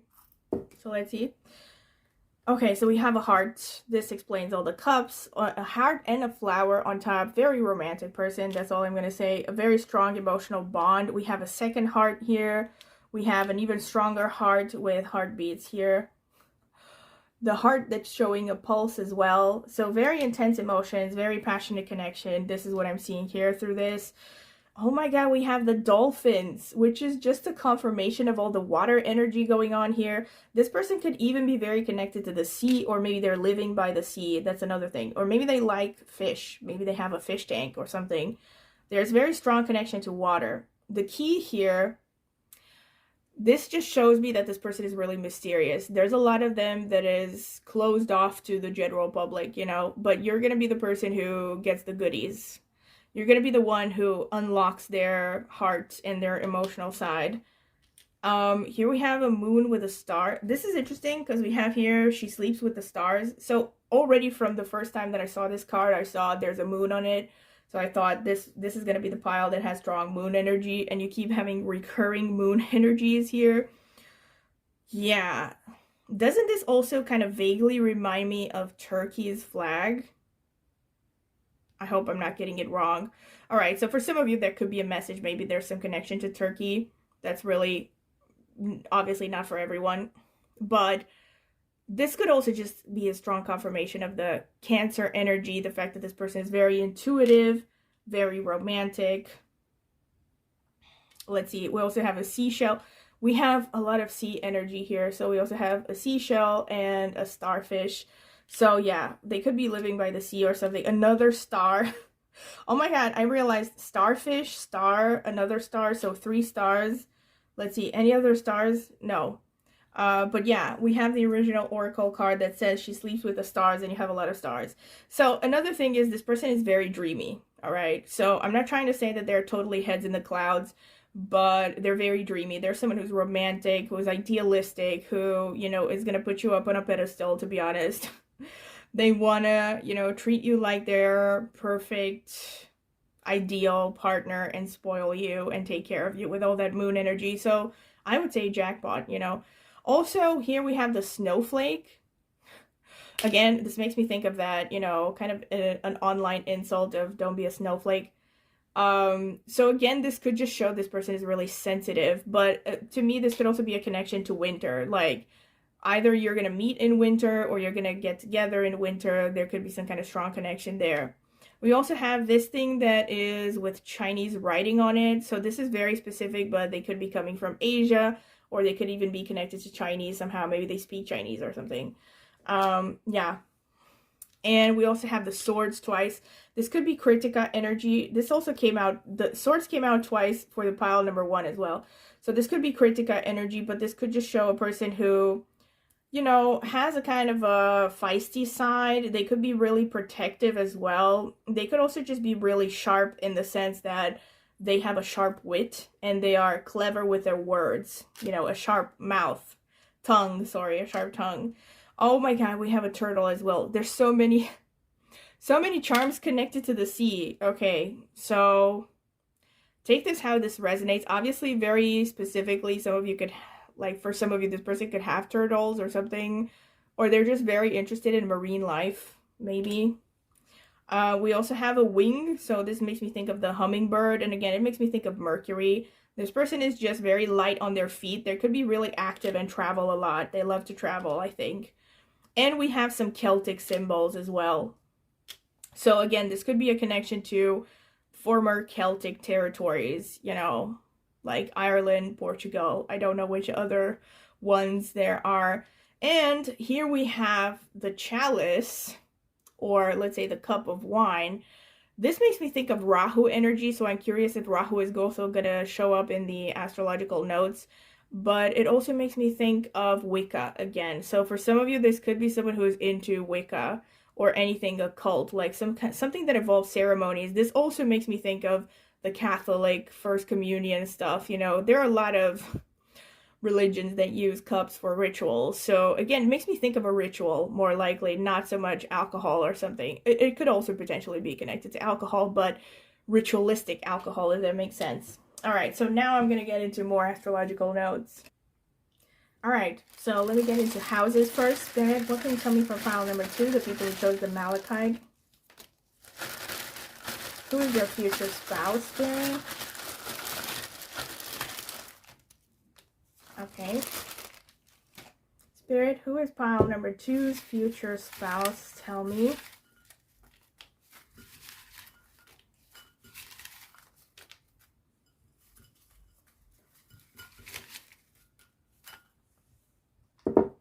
Lots of nakshatras, unlike pile number 1. But let me start with the houses. So we have the 5th house. Wow. 5th house, okay. Because we also had so many number 5s. But the 5th house is connected to Leo. So, yeah, even though number 5 is ruled by Mercury in numerology. We have 6th house, which is connected to service. 6th house is ruled by Mercury, though. 11th house, we have the house of Aquarius and wide groups of people. 11th house twice. So this person is definitely strong financially as well. I think most likely they have a pretty established career. We have 2nd house here. Okay, so they could be very connected to their family of origin. And we have the 4th house. So more 4th house, which is, you know, the moon energy and Cancer. So again, this shows that this person has a strong connection to the mother figure and their homeland as well. Ketu, the south node, all right, which is intuition and everything that is sort of mystical is Ketu and spiritual. So Libra and Capricorn, all right. So we have that pentacle energy. We also have Libra, which is ruled by Venus. We have Chitra, which is falling in Virgo and Libra and is ruled by Mars. Chitra Nakshatra. Okay, we have Purva Bhadrapada, strong confirmation of what I said because I was picking up on this energy, which falls in Aquarius and Pisces and is ruled by Jupiter. And also we have Jupiter there with the astrological influences. We also have Rohini, which is ruled by the moon, more moon energy, falls in Taurus. We also have Revati, which falls in Pisces, so we have a lot of Pisces energy as well. We have Swati, which falls in Libra. Okay. Very specific. And we have Hasta, which falls in Virgo and is ruled by the moon. And let's see, we have Mula Nakshatra, which is ruled by Ketu and falls in Sagittarius. We have Uttara Bhadrapada, which falls in Pisces and is ruled by Saturn. We have Kritika Nakshatra, so strong confirmation as well of the Kritika Nakshatra.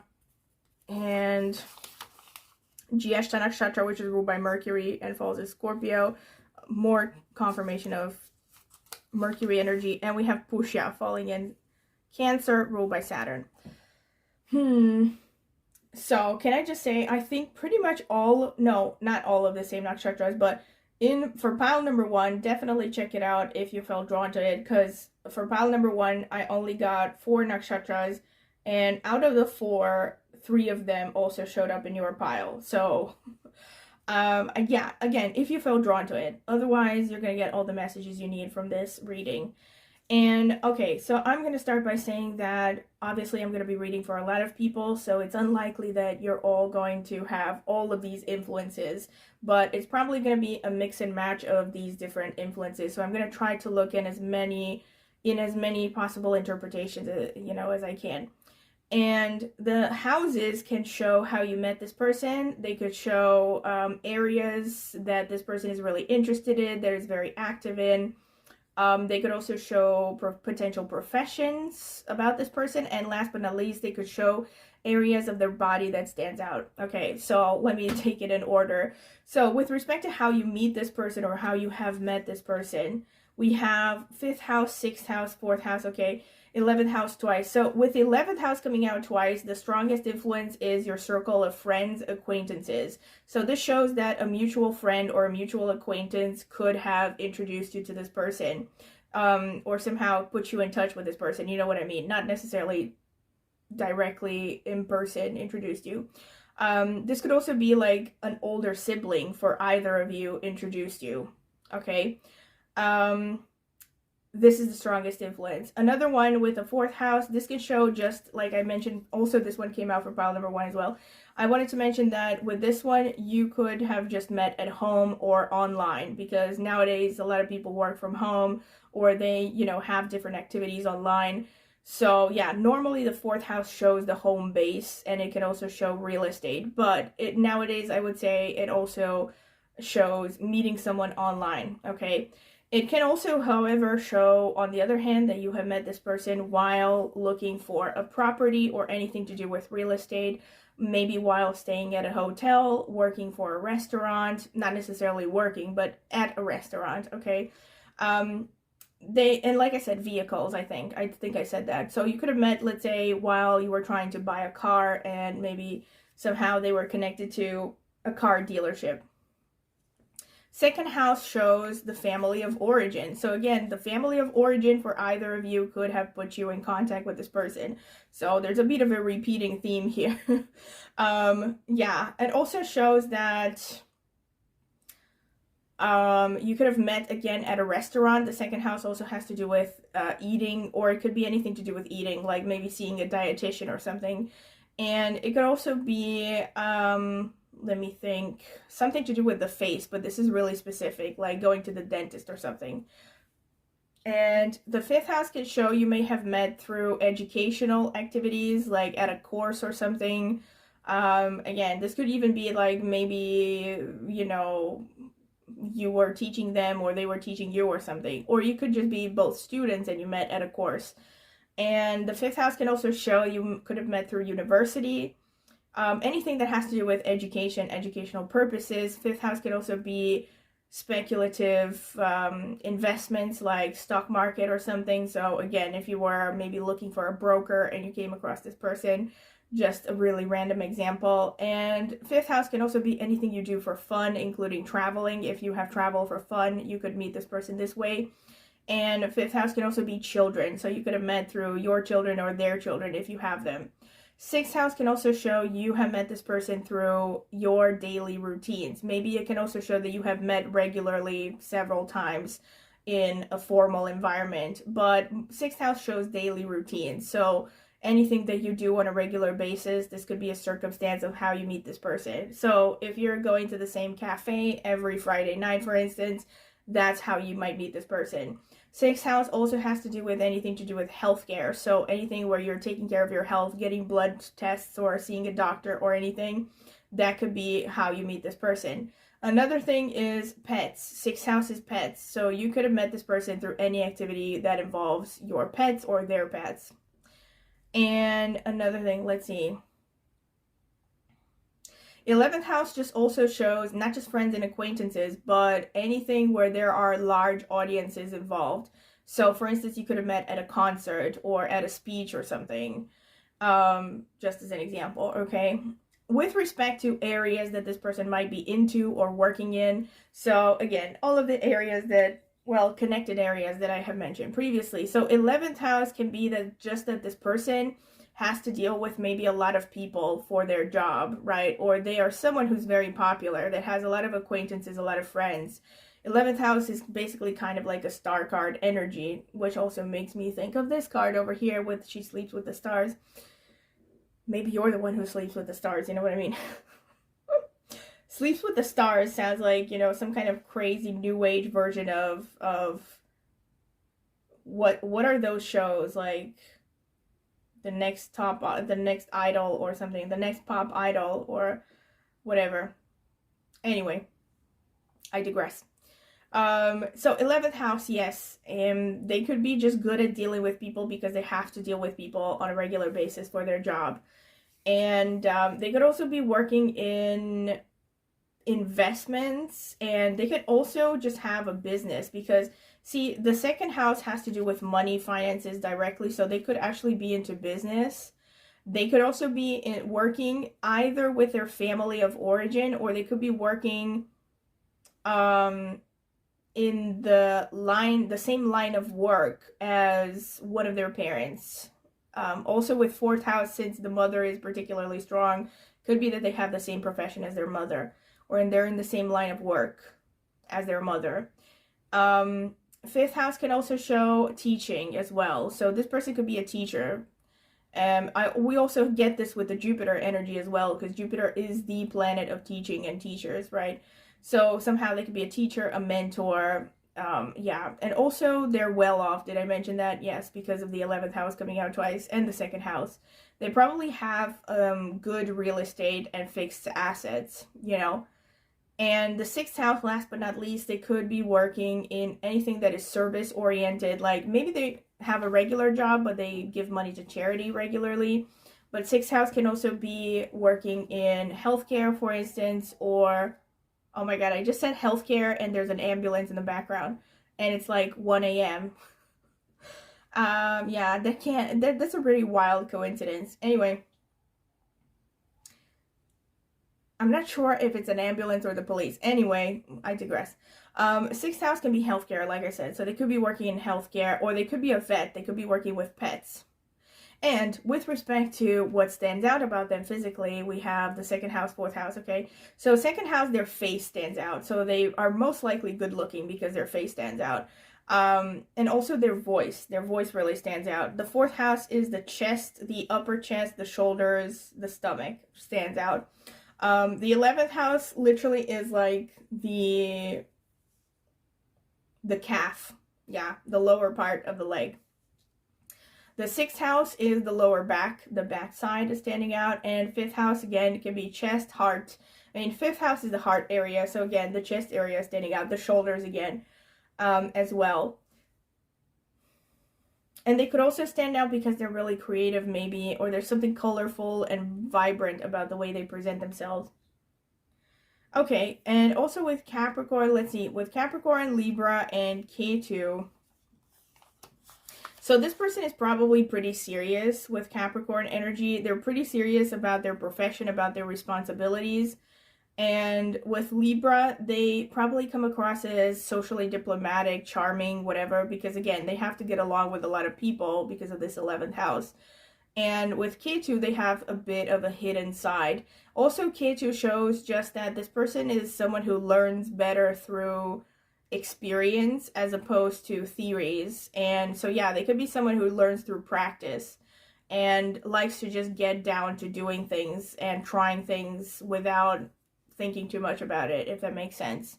They could also very specifically be working with electricity, or for some of you, they could actually be pretty deep in some kind of spiritual knowledge. Like, I'm not trying to say you're going to marry an exorcist, but it could be a thing, actually. Or just something to do with spirituality. You might be surprised, especially since you also have Purva Bhadrapada. Again, I don't want to spoil it for anyone, but with Purva Bhadrapada, this is also sometimes called the nakshatra of the two-faced man. And it's very connected to this idea of having one face in private and another one in public. So, yeah, watch out. Like, I'm not trying to scare anyone, but I have seen it a lot being connected to narcissism in horoscopes. And it could also just show that this person has had a really rough life. And Purva Bhadrapada is also seen as, and also Purva Bhadrapada and Kritika that also came out. Kritika Yeah, and Chitra to some extent are very much connected to toxic masculinity. So if this is a man, they could have this pretty arrogant, you know, full of themselves sort of energy. They could even come across as pretty aggressive sometimes. Not to say that they don't have their qualities, it's just they could have a lot of drawbacks as well. On the plus side, they can be very protective, they can be very affectionate also when they're in the mood. Very passionate, I mean. But they can also be, you know, sometimes sharp-tongued, especially because of the Kritika energy. I have mentioned Kritika when I pulled out the swords, like I said, because Kritika is symbolized by a knife or a sword or an axe. And it's also seen as, it's also part of the butcher caste in Vedic astrology. So it's known for being blunt, undiplomatic, hurting people's feelings, basically burning bridges. It's also ruled by the sun, and it's called the star of fire and the birthplace of power. So it's a really strong and often masculine energy. You know, it's very much connected to masculinity. So this could be a person who has a lot of strong masculine qualities, and which is good for you, I'm sure, if you're a straight woman, since most women would like that. But if you're a straight man, this is someone who is quite a handful. This is going to be someone who has a strong personality. And also with Chitra energy and with Libra, this person has a nice body. They could be someone who really works out, who really pays attention to their style and what they wear and their physical appearance. Rohini means that their eyes potentially stand out. So like I said, the face stands out, so that shows, I mean, because of all the moon energy that is explained through, I mean, that's also a confirmation of the second house and why the face stands out, because the moon rules the face in Vedic astrology. So their face is probably very pretty. We also have Rohini and Revati Nakshatra, both of which show beautiful eyes. They could have like an unusual eye color, or they could just have really pretty eyes for some reason, one reason or another. And Revati oftentimes shows eyes that are pretty wide set. You know, think of, what was her name? Jackie Kennedy. She also had, I think, moon in Revati, but I'm not 100% sure. And also Angelina Jolie has moon in Revati. And for instance, Rihanna has ascendant in Revati. I could give you a lot of examples, but yeah, so it could show a person who has those kind of like wide set, dreamy eyes. And Uttara Bhadrapada shows a similar energy, actually. Yeah, there's a lot of Pisces dreaminess here, so that explains a lot. Yeah, they could have a dreamy appearance, very romantic looking. With Mula, there could also be something intense about their energy and their gaze as well. And also with Jyeshta. With Jyeshta, they could be wearing something that has some kind of a religious or spiritual meaning, like an amulet or something that, maybe something that they wear out of superstition. But again, I would not see it as particularly connected to organized religions. I would see it as something that is a bit hoodoo. Like, not necessarily hoodoo, but you know what I mean. Like, it's something like a superstition, you know, connected to superstitions. Also with Jyeshta and these energies coming out, this shows that this person is self-made. So this is a person who's very ambitious. And again, similar to what I said here with the 11th house, this could be someone who's the eldest sibling. But even if they're not the eldest sibling, if they have other siblings, they look up to them. So they have the energy of the eldest sibling. They're someone that the rest of the family respects and looks up to. So, and we have that with Jyeshta and also the 11th house coming out twice. Jyeshta is very much connected to being self-made. They could also be someone who has problems with sleeping, though. They could have sleep issues, maybe have struggled with insomnia sometimes. Yeah, you know, this is like, Jyeshta is ruled by the rabbit or the hare sometimes, or the deer, depending on which system you look towards.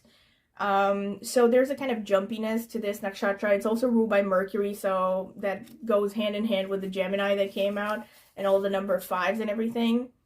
So there's this very kind of light on their feet sort of energy. They also like to stay active, definitely, with the Ketu and the Jyeshta energy. So this is someone who needs to stay active to maintain their mental sanity, I feel.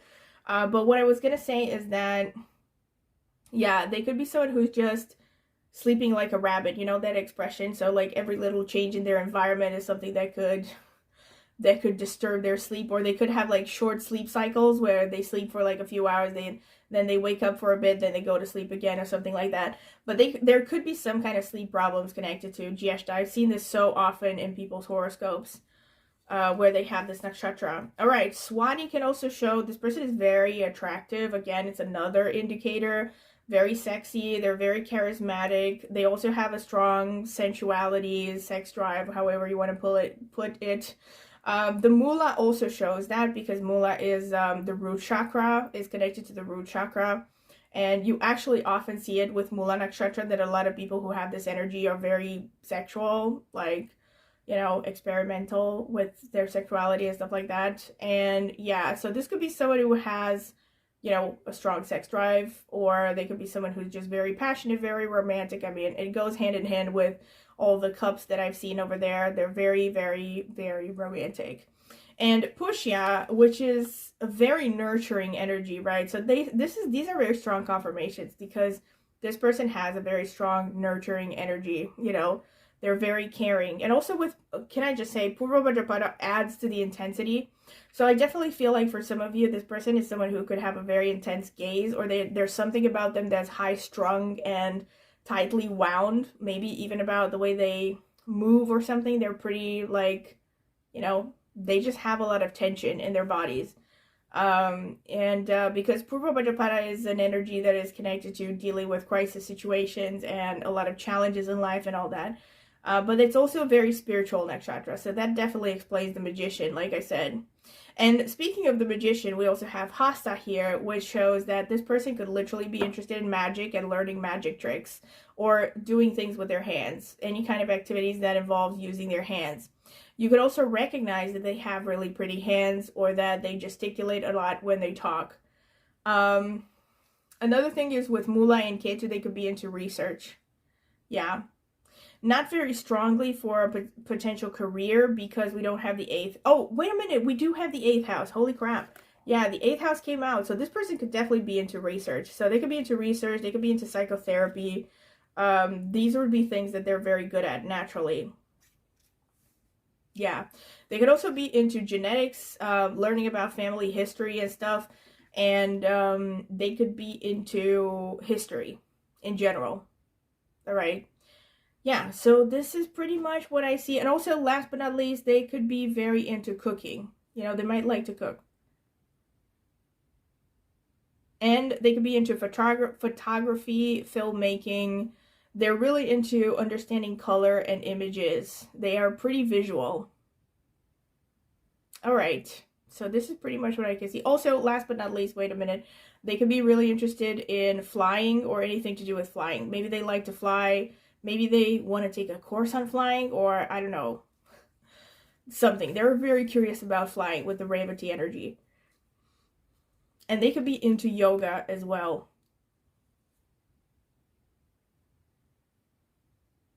And this is also a person that really likes to get compliments. You know, they like to feel like their partner really loves them and admires them. But if this is a man, especially, they will not say this. But this is how they feel. They like to be spoiled, all right? And they like to get compliments. All right, this is pretty much what I can see from the notes. So I'm going to get into the physical characteristics, the strictly physical characteristics. All right, so let's get into it. Spirit, what can you tell me for pile number 2, the people who chose the Malachite? What is their future spouse's physical appearance? Who is their future spouse? Tell me, Spirit.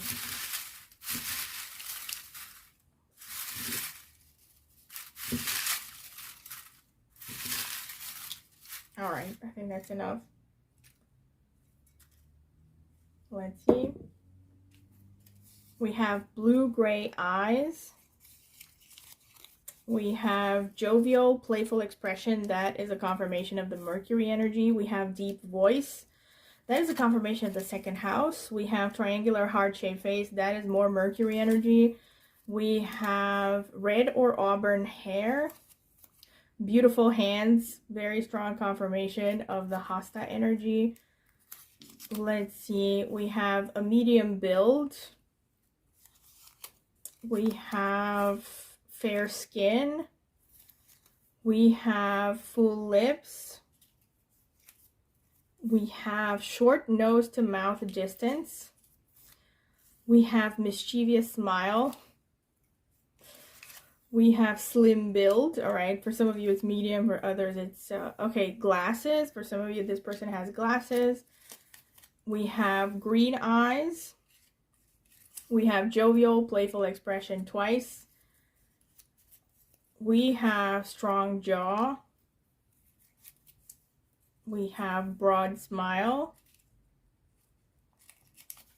We have broad shoulders. We have extroverted. We have younger or youthful. So that's very strong confirmation of the Mercury. We have round eyes. Okay. We have light tan skin. We have gray or white hair. We have active. So this person likes to say active. We also have tall. We have strong build or muscular. So pretty much every body type. Athletic body. Okay. Repeated themes of athleticism, which makes sense with the Mars energy. With the Chitra. Active came out several times. So they like to say active. That's a strong confirmation of what I said. With the Ketu energy and the Jeshta. We have cheek dimples. They could have dimples. We have nose bump. They could have a bump on their nose. We have chin dimple. We have bohemian style or vibes. And last but not least, we have raspy voice. Okay, so the voice is standing out, like I said, because of that second house energy. So obviously, this is not all gonna, apply to every single one of you, but these are some general characteristics. So yeah, I'm really curious if this resonates with anyone that you have already met. So please comment in the comment section. Right, feel free to also come back to this video and comment once you have met the person. That would be a lot of fun. All right, so this has been the reading, and I hope that you have enjoyed it. I would also ask you to please subscribe to my channel if you haven't done so already. It's the easiest way to support me, and it is free. Also, Happy New Year 2024, because this is the first video that I will be posting in 2024 on my tarot channel. So yeah, hopefully this year is going to be a good one for everyone. Better than the previous 4 years, because we all need it, right? And also, please click on the notifications bell to see when I will post a new video. Also, if you are interested in a private tarot reading, you can check out the video description. I will leave my contact information there. You can email me for a pricing list, and I can also send you examples of readings I have done so far, so you can check the format. It's pretty much similar to the recordings that I'm doing here for this, for the channel, I mean. So, and yeah, but if you're curious to see them, you can email me and I can send you some examples of readings that I have done. And also, I will leave a link in the video description to reviews I have gotten for private readings in tarot if you're curious to check them out. And last but not least, I have an astrology channel, and I will be linking it in the video description as well as in the pinned comment. So if you're interested in astrology, I focus mainly on Vedic, but I also use tropical insights because I have over 20 years of experience of reading astrology in different systems by this point. And yeah, I mostly focus on Vedic astrology though. So if you're curious about astrology, go ahead and check out my astrology channel, maybe subscribe. I would greatly appreciate it. Thank you very much for listening, and I hope to see you at my next tarot reading. Bye! Welcome, pile number 1. This is your reading if you have chosen this Milky Quartz and or this card, which says the next journey beckons, with number 10, which boils down to a number 1 in numerology, which is ruled by the sun. So I'm going to be choosing some more oracle cards. Spirits, what can you tell me for pile number... Sorry, did I say pile number 1? Oh my god. Yeah, pile number 3. That's what I meant. Spirit, what can you tell me for pile number 3? Who is their future spouse? Spirit, what can you tell me for pile number 3? The people who chose the Milky Quartz. Who is their future spouse?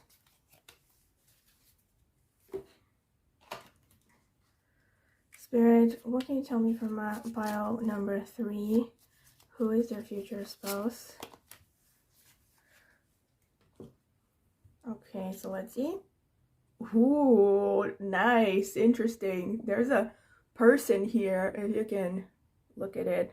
Light. That's interesting. I already said that this is sun energy, and you have light with number 24. Okay, which boils down to a number 6 in numerology, which is a little bit of Venus energy, but really cool card. So this really gives me the energy of fire and sun. So yeah, I think it's a continuation of this energy. We have lizard regeneration. As a survivor, you are unparalleled. No matter what happens, you can adapt. Embrace your transformation. Put on your new cloak. You are a master of regeneration. So I'm already getting that this person has strong vitality, potentially Scorpio placements as well. Butterfly rebirth. You can reinvent yourself, open to the rewards of change. You have brilliance to share with the world. Love every part of your journey. Yeah, I definitely feel there's a strong theme of regeneration here. So I'm definitely getting some Scorpio 8th house energy. Maybe you have Scorpio or 8th house connected to your spouse signifiers in the horoscope as well. And we have truth. Yeah, potentially Kritika placements as well. Kritika Nakshatra, which is ruled by the sun. And it's known to be a sharp tongue and always speak the truth. But we'll see what other influences come out as we go along. Spirit, tell me about pile number 3. Who is their future spouse? Who is this person? What can you tell me about their future spouse?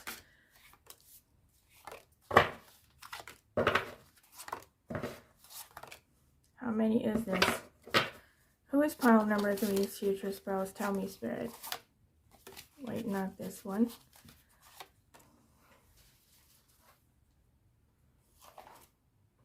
So we have King of Pentacles, Queen of Swords, 7 of Pentacles, Page of Swords, the Magician, the Star, wow, and the 4 of Pentacles. Sorry, I don't do reversals. That's why I turned it upright. Wait, let me fix the camera a bit. All right, so let's get some more cards. Spirit, what can you tell me for pile? Whoa, these just fell out. So I'm gonna stick them back in. Knight of Cups and Page of Pentacles. And if they come out again, then they are meant to be. Spirits, what can you tell me for pile number 3? Who is their future spouse? Who is pile number 3's future spouse?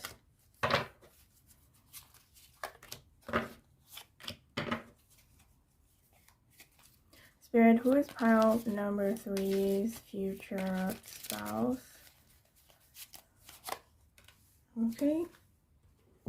So let's see. We have the Empress. The Knights of Cups. All right, so it really wanted to come out because it came out by accident as well. We have the High Priest, which is the Hierophant. Let's see. We have Page of Pentacles. Oh my God. So the Page of Pentacles and the Knight of Cups jumped out and now they came out again. So definitely they wanted to be here. Justice. 5 of Pentacles. And the 8 of Pentacles. So, pile number 3.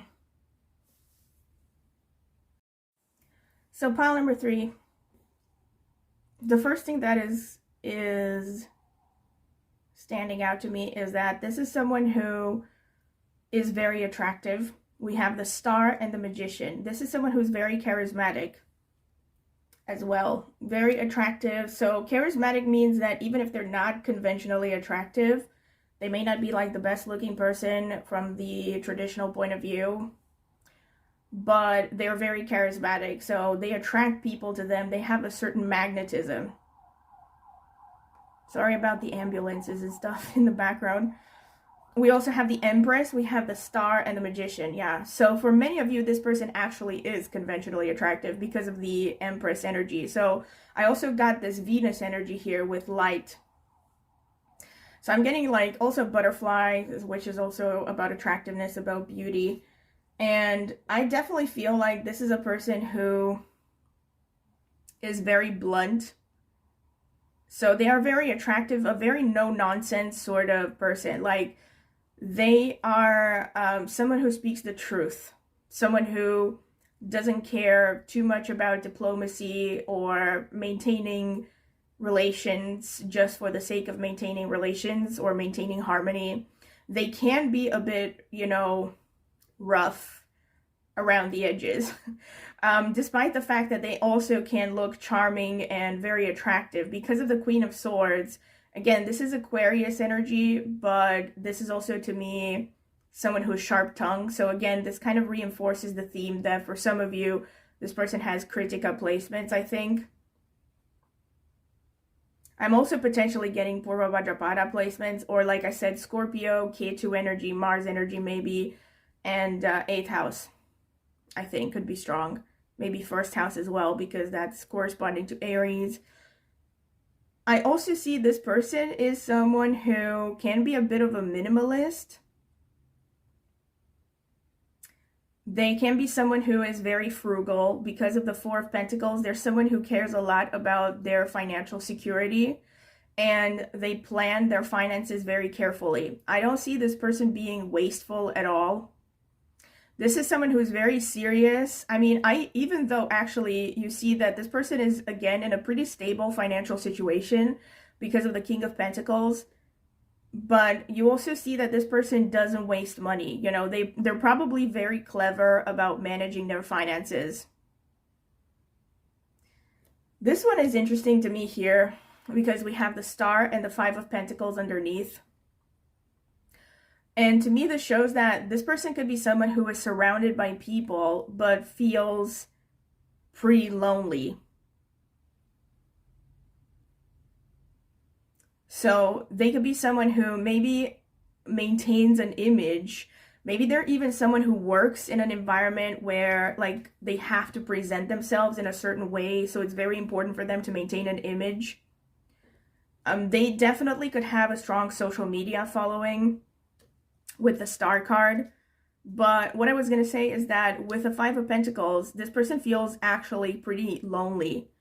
They feel like they don't actually have a lot of people to rely on in case of an emergency. And they could also just feel, so they could feel like they have little support.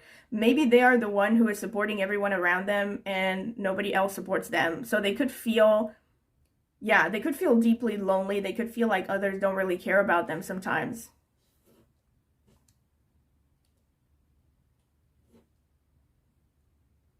They're very hardworking here with the 8 of Pentacles.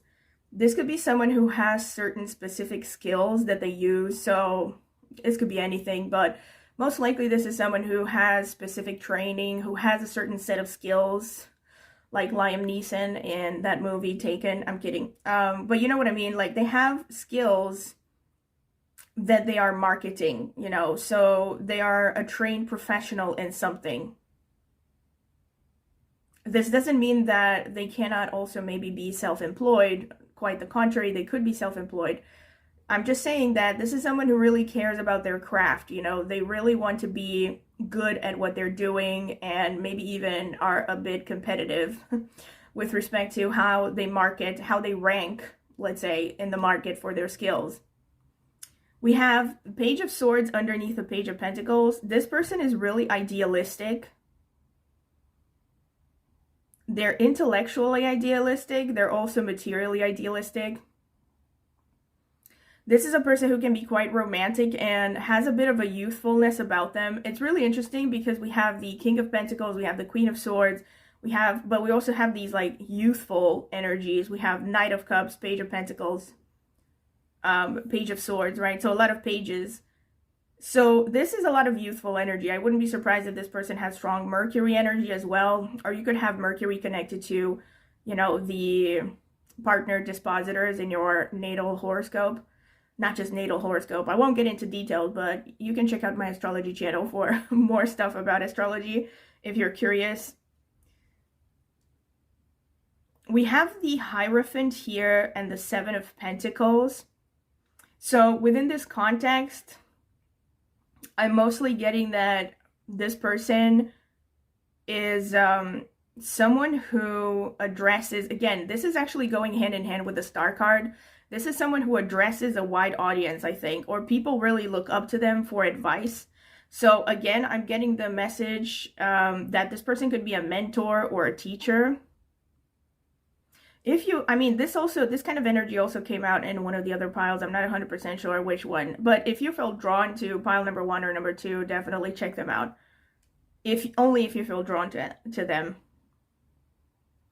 Yeah, but this person could be like a teacher, a mentor. Somehow they're addressing an audience. Maybe they have, like I said, a strong social media following. Maybe they have a YouTube channel and a lot of people listen to them.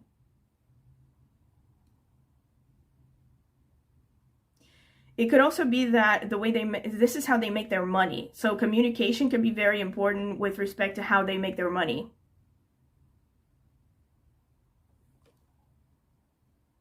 And they work hard on being presentable and being something worthy of being listened to.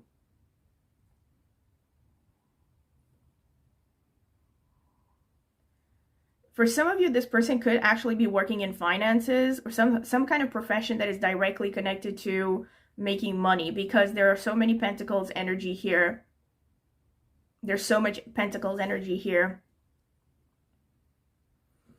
And I definitely see a strong connection to the online, so they could be advertising online. They could be advertising their services, but this again could just mean that they're very popular, and maybe they just have, like, even when it comes to private social media accounts, they could have a lot of friends, you know, a lot of followers and stuff. But they could be working in some profession, some field where they directly work with money, some administrative job. They could be a manager of something. But, you know, they could be in banking and finance, anything connected to Venus. They could also be working in the beauty industry. This is really specific because of so much Venus energy and the Empress. So they could be working in any profession that has to do with beautifying. So this could be anything from cosmetic surgeons to hairdresser to nail salon worker or something.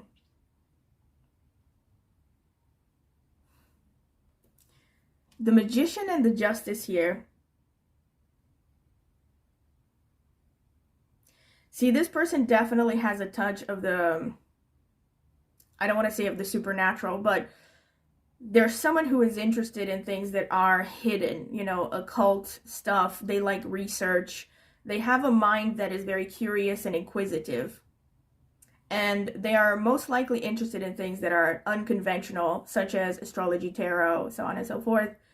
And we have the Justice underneath. This means that this person is really balanced, and they also have a very strong sense of justice. So again, this makes me think of Kritika Nakshatra, and it also makes me think of Bharani Nakshatra, which is also ruled by Venus and falls in Aries. So these could be prominent for you, but we're going to get more into that when I check the astrological aspects. I also get strong Libra energy. So this person is really fair. They're really fair-minded. They like to be transparent and fair in their dealings. And because there's a connection here, this person could even be a lawyer. They could be in some kind of a field where they are looking for mistakes.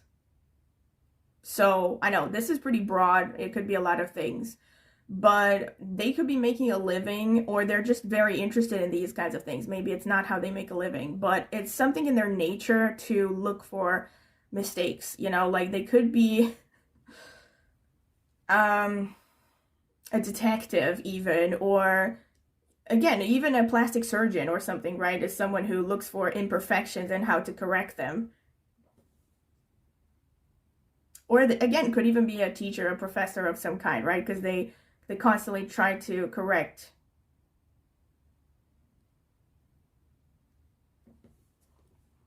Right. So this is pretty much, like, let me see what else I can get. Oh, and the Knight of Cups. This person also has a strong intuitive side. Look at this. But it feels like they might be less comfortable with the intuitive side of them. So it feels like, so this person overall has the ability to be both logical and also intuitive. But I feel like, at least when you meet them or as you get to know them, they are definitely more comfortable living in reason, you know, like being very rational, being very logical. But they have a sharp intuition. They just have to learn to trust it. So this could be a person that has like sharp, you know, intuitive feelings, or this like nudge of, hey, maybe I'm not doing the right thing right now, or hey, there's something wrong with the situation. But they might be systematically ignoring those, you know, gut feelings, because they're not really used to being in that energy. I do think that this person also has a strong romantic side with the King of Cups here. There's definitely a strong romantic side, but I definitely see for most of you, this person's romantic side is definitely going to be hidden. You know, it's like, because the majority of these energies are pretty rational, you know, so I think on the surface they come across as pretty cold emotionally. But they have a soft side, they have a nurturing side. So this, even if this is a man, this person has a strong feminine side. You know, they could be nurturing, could be very affectionate. So I'm getting some strong Venus energy, maybe some strong Moon energy as well, but mostly Venus so far. Since we also have the butterfly, like really, this person could be working in anything that has to do with renovation or transformation again. So this makes me think, for some of you, this is about, like, for instance, the beauty industry. They could be working on beautifying others, or they could be a personal trainer, or they could be like a life coach or something, like someone that works in transforming others or transforming stuff, other things, like maybe they're in building renovation or something, but somehow through their work they are transforming something. We also, like, we have the repeated themes here, regeneration and rebirth. They're both kind of connected to, you know, that 8th house Scorpio energy.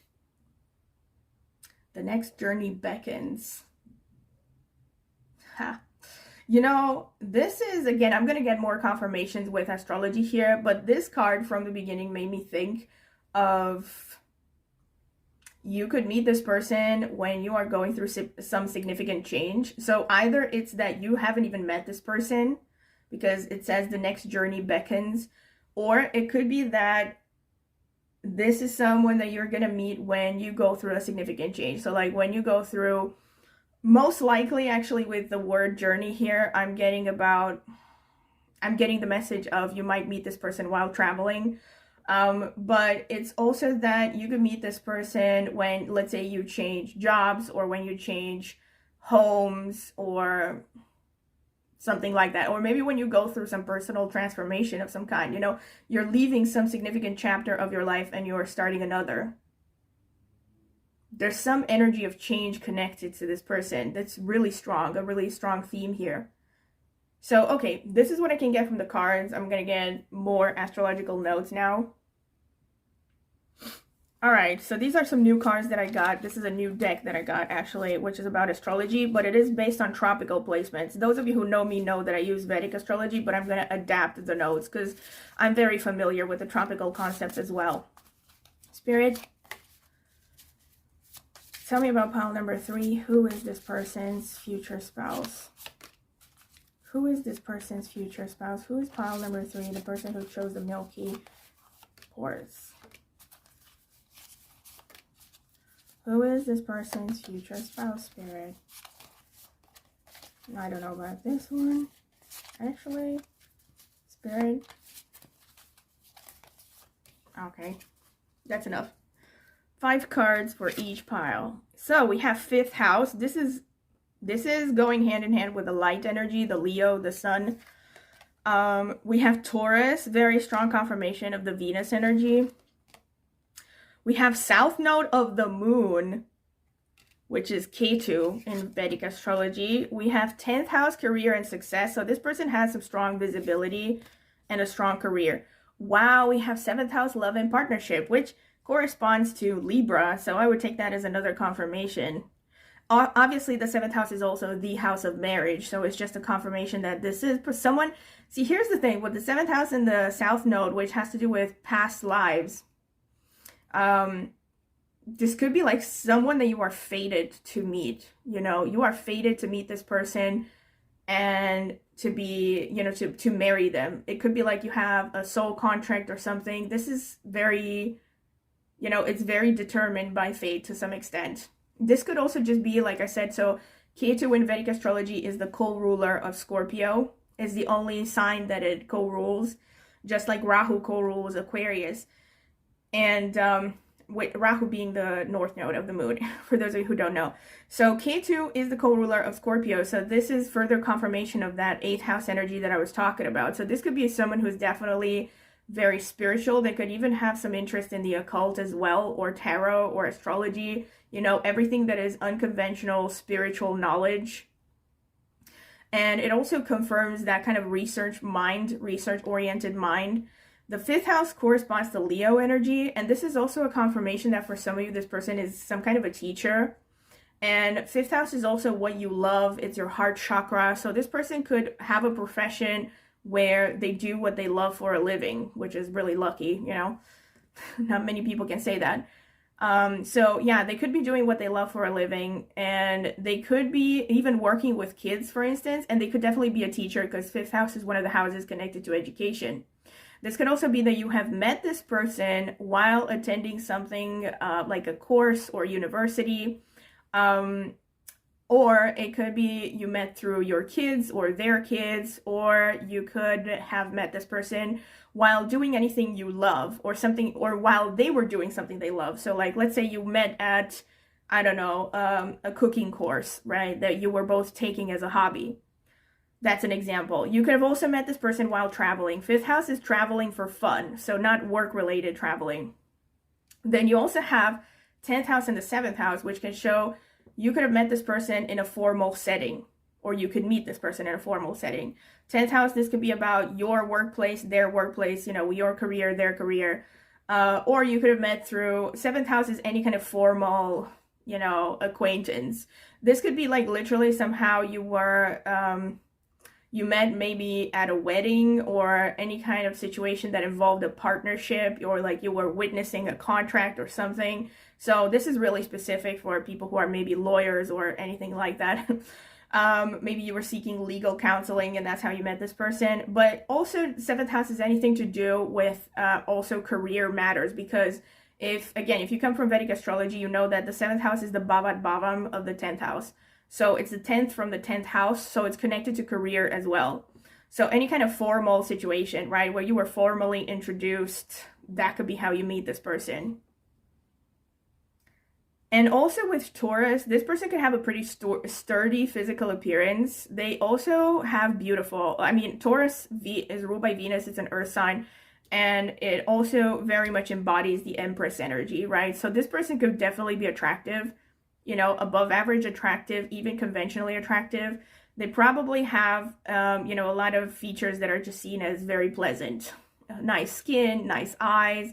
Their voice could really stand out, and they could have an impressive physical body, you know, like Taurus generally shows, I mean, for some people, it can definitely show a tendency towards being overweight, but not necessarily. It can also just show a really sturdy body, you know, like as opposed to a delicate constitution.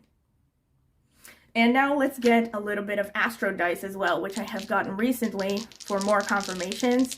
Spirit, what can you tell me about pile number 3's future spouse? Who is pile number 3's future spouse? Oh my god, we have number 5 again, which is the 5th house again. And we have Libra. Hello, Libra. I don't know if you can see it. Can you see it? Hopefully you can see it.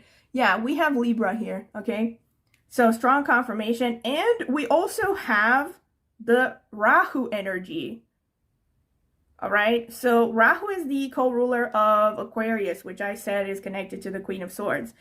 So strong confirmations, yeah. Like I said, also Rahu and Ketu are the two dichotomous energies that I was talking about. The reason versus the the intuitive side, you know, because Rahu is about materialism and Ketu is about, or the South Node is about spirituality.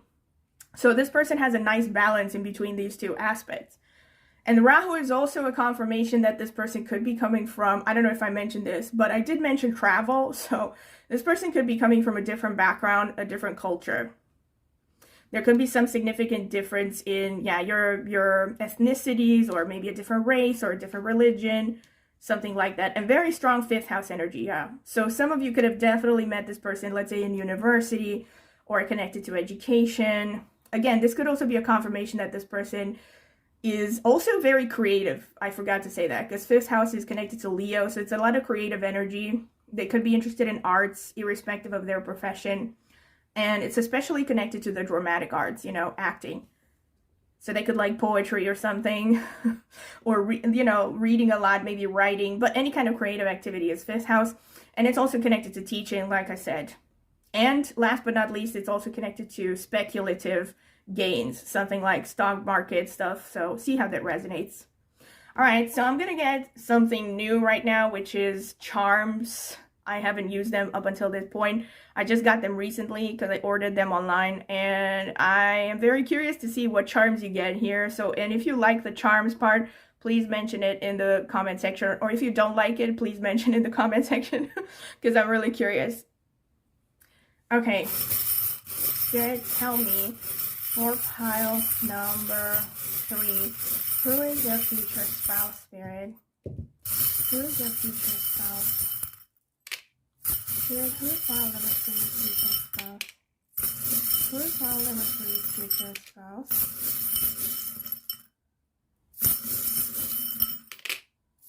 Who is file number 3 future spouse?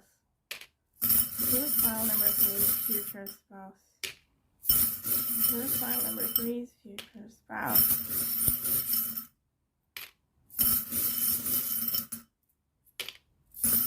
Okay, that's enough, I think. This is interesting. Like, I feel like the charms were really slow to come out for you, or they took a long time to select compared to the other piles. So let me break it down. We have the double sword again. The 2 swords came out for each pile up until this point. So to me, this is a strong confirmation that you could have Kritika placements connected to your spouse archetype, or this person could have strong Kritika placements, because Kritika Nakshatra is symbolized by the sword or the knife. And yeah, it's known to be blunt and sharp. That's why it's connected to the knife, or sometimes through the axe. It's symbolized. Wow. You have, look at this. Look at this one, 2024. So 2024 is going to be some significant year for you. Maybe connected to this connection. Maybe you will meet this person for the first time in 2024. Maybe 2024 is the year that you're going to get together, or maybe even get married. See how that resonates, right? If this person resonated with, let's say, your current partner, maybe this is the year you get married. This is interesting. We just have leaves here. Like, these are 2 leaves. This actually makes me think of eucalyptus leaves. This is really specific, but it really makes me think of eucalyptus leaves. So maybe this is really specific. This person could be from Australia. There could be some connection to Australia for some of you. Or maybe they like koala bears or something. Or maybe they like eucalyptus. I don't know. Oh, and look at this. Look at this. We have a butterfly again. We have a butterfly again. Damn. So you have double butterflies. Okay, so very strong confirmation that, again, so this person maybe even likes butterflies. Obviously, this is very literal and it's not going to be for everyone. But if you know anyone that you like who is really into butterflies, you know, maybe butterfly aesthetics, or they collect butterflies or whatever, this could be a strong signifier that, you know, a strong confirmation that this is someone you're going to end up with. Made with love. So you do have a heart made with love, very romantic. So made with love. All right, again, this is going to be specific, but this is someone who could like craft work. I don't know how to put it. Like, they like to make things with their hands, which actually goes hand in hand with the Taurus energy. So maybe they like to make homemade stuff, homemade gifts. Maybe they really like cooking, or they like to you know how so many people like to make soaps and candles and stuff. So maybe they like to make their own gifts for other people, for instance, or they just like to do crafty work, you know. Maybe they like arts, like I said, so they work with their hands somehow. Maybe they do pottery or I don't know, clothes or jewelry or anything like that. See how that resonates. We also have the snowflake. This one I think also came out in pile number 2, and I said that it might be connected to this person's sensitivity on the one hand, so because it makes me think of, you know, special snowflakes. Not trying to offend anyone, but it could just show this person has really soft, delicate side. But it also makes me think that, you know, winter is very important, winter season, right? So you could meet this person in winter, or again, you could get together or get married in winter, or one of you could be born in the winter months. We have the flower. So this just shows, again, beauty, delicacy. I would definitely associate this with Venus. We have a flower and the tree here. Oh, and we have the made with love heart twice. So obviously made with love twice just shows also this person is very romantic and very affectionate. But again, it could show they like crafty works. They could love, you know, doing things with their hands. So about the flower, it could show delicacy. It could show the love of beauty that this person has. So again, maybe this person is a beautician, like I said, or they just really take care of their appearance. They like the finer things in life, like they like nice fabrics and nice perfumes. That's very Taurus energy. And we have the tree here, which I would associate with, again, knowledge, the tree of knowledge, you know, from the Bible. And I would also associate it with nature. So this person could really love nature. This actually goes hand in hand with Taurus. This is like, as opposed to someone who likes extreme sports, which I would get from Sagittarius, for instance, this person is more into just taking nature in, you know, so they like to take long walks in nature. They like to observe nature. They really heal in nature, you know. Maybe they really like gardening. That's another thing. So that's very Taurus energy again.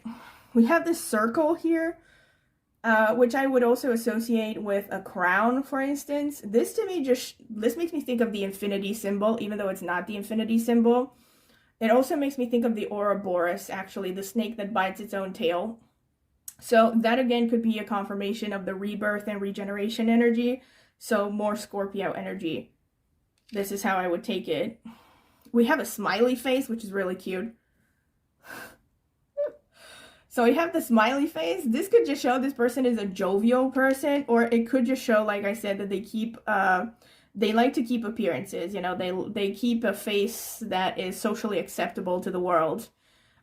This also might show that this person has like hidden sadness, you know.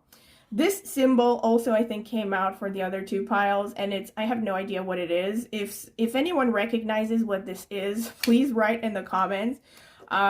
This is definitely something that comes from China. It has like Chinese characters on it. So again, like I said in the other readings, I said maybe there's some connection to China or Asia, right? Especially East Asia, let's say. Yeah, so maybe this person speaks Chinese or learns Chinese or something like that. Or this could be something connected to the Chinese New Year. Maybe that's the time when you're going to meet this person. See how that resonates. And we have the fox. This is really interesting. I don't think I've ever seen this one before. Really cute.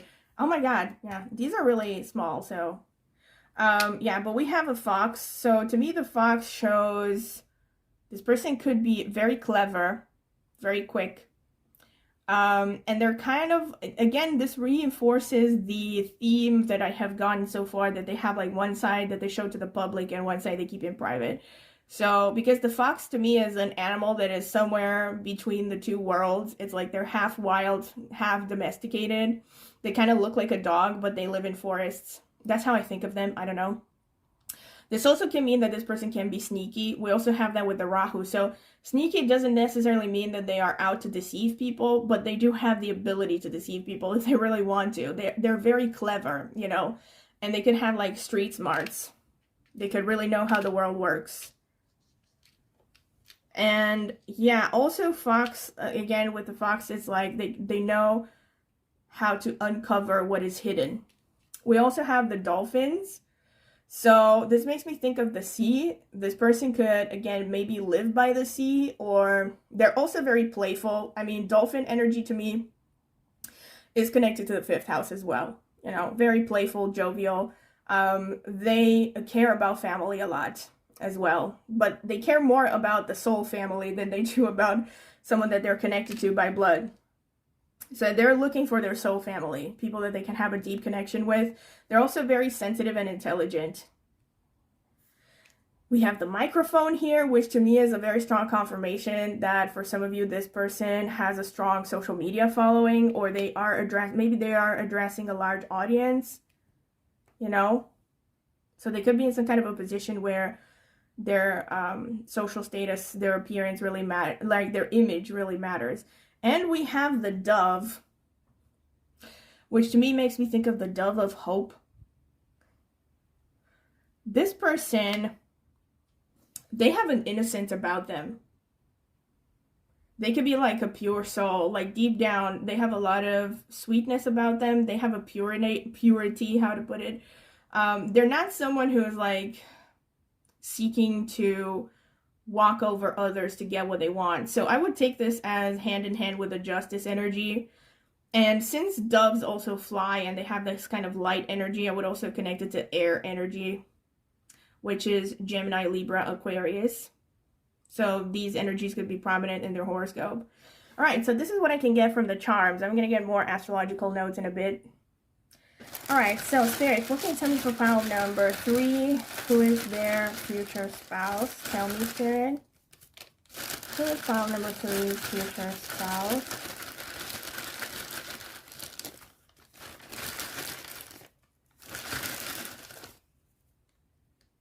Actually, none of them want to come out, so I think this is it.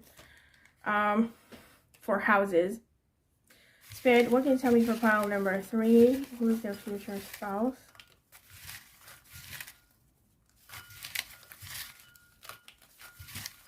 Who is pile number 3's future spouse?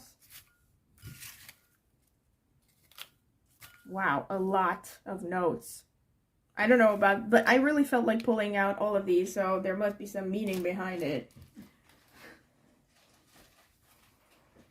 So let's see. We have only like 4 houses. 4th house, okay. That's Cancer energy. We have 10th house, confirmation that this person has. The 10th house came out twice because we already have it in the cards. So this person has some kind of strong social status, visibility, strong career. 5th house for the 3rd time.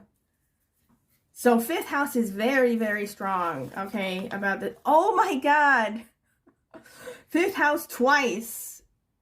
Very strong. 4 times the 5th house, okay. And 8th house, very strong confirmation. All right, transformation, scorpionic energy, all that. I'm going to break them down once I open all of them. We have Jupiter. So Jupiter could be connected to travel, teaching, wisdom. Sagittarius, Pisces energy. We have Venus, very strong confirmation. We have Ketu, again, strong confirmation. This person is spiritual. We have Capricorn. We have Mercury. All of the energies that I mentioned are coming out.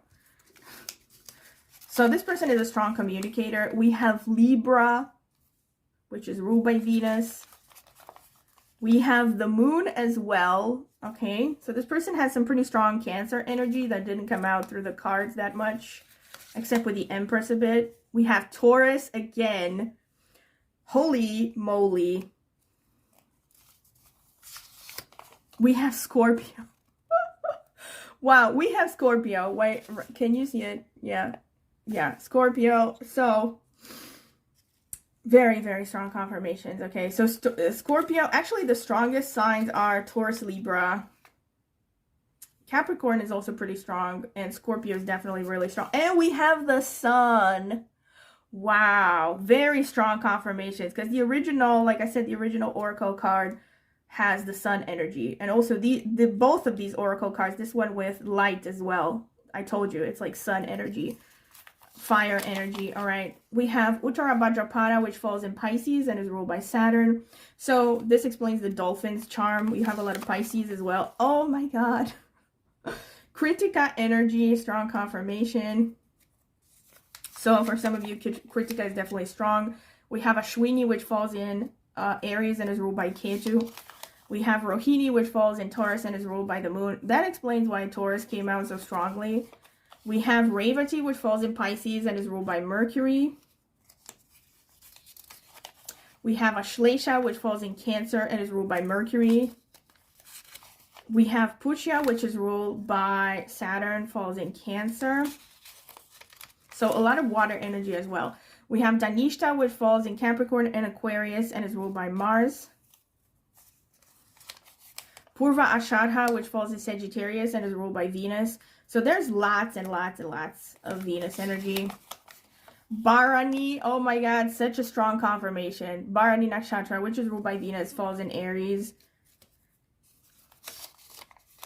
We have Chitra, which is ruled by Mars, falls in Libra and Virgo.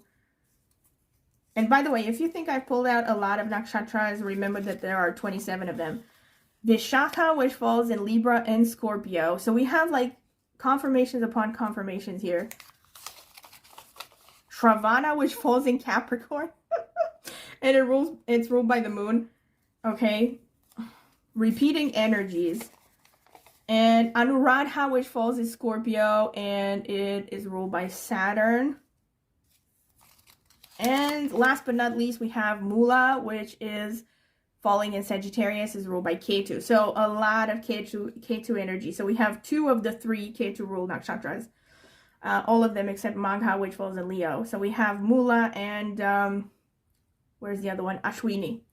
So anyway, let me break down all of these notes, starting with the houses. I will mention once again that it's unlikely that all of these are going to apply to every single one of you because, of course, you know, I'm going to be reading for multiple people. So most of you are going to get like, you know, maybe a few combinations from all of these, you know. So I'm going to try to look at all the potential traits that I'm seeing through these notes.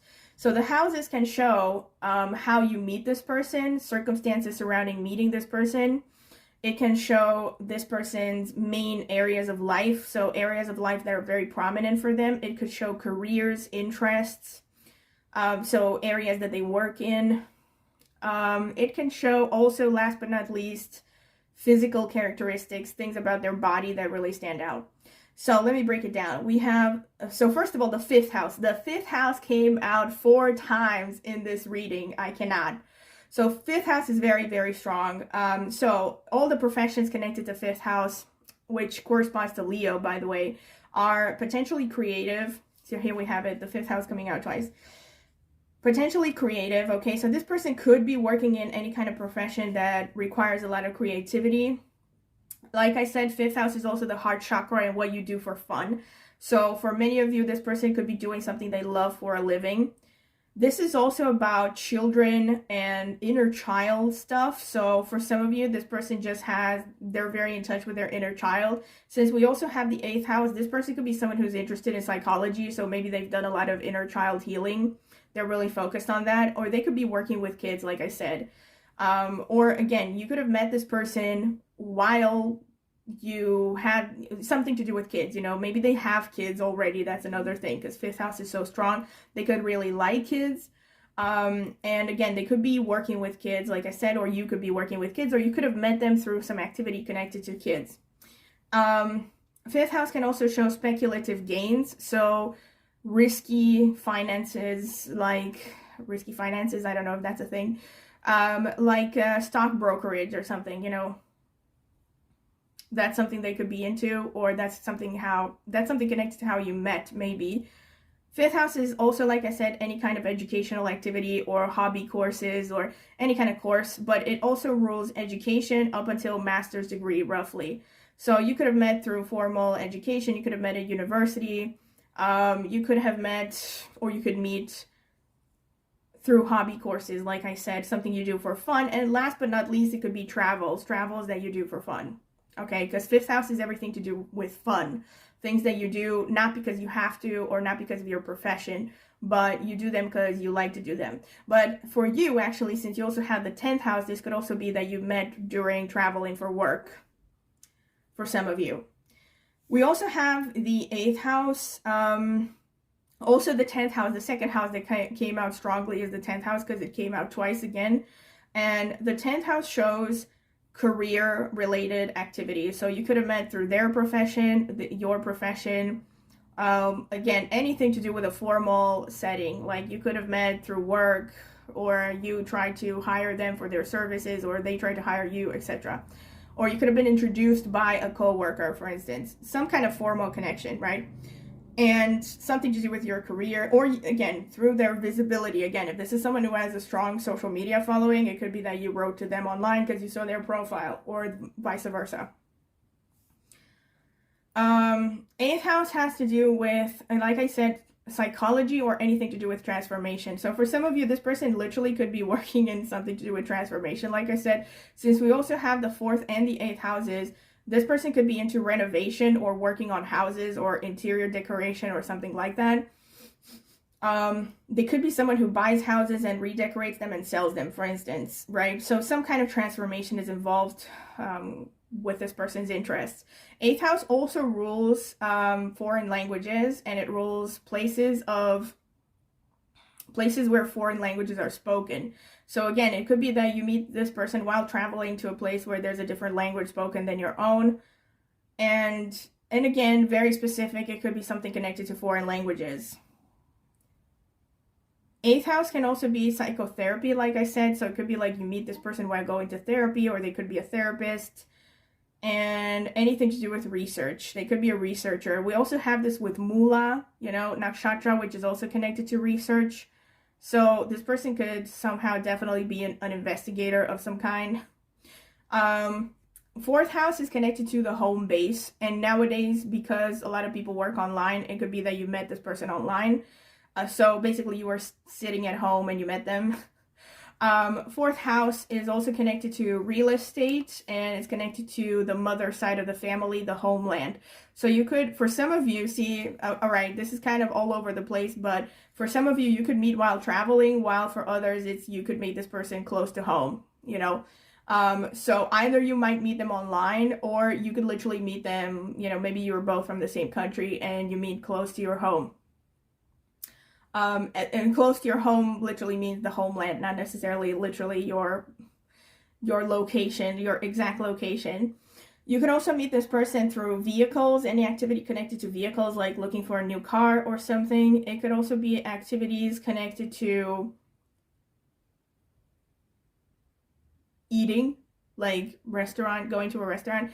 And it can also be anything to do with the mother. So for some of you, the mother or the father, because we also have the 10th house, could have introduced you, either from their side or your side, or someone from the family. So someone from your family could have been introducing you, but this is pretty specific, and it's more unlikely, I would say, because I haven't seen, there aren't as many confirmations for this as for other options. Also with the 8th house, it could be that you met through their family of origin, so through your future in-laws. All right. And also with respect to what stands out about them, first of all, the 8th house is literally the sexual organs. So I'm not going to get into that. Yeah, but that could somehow stand out. You know what I mean?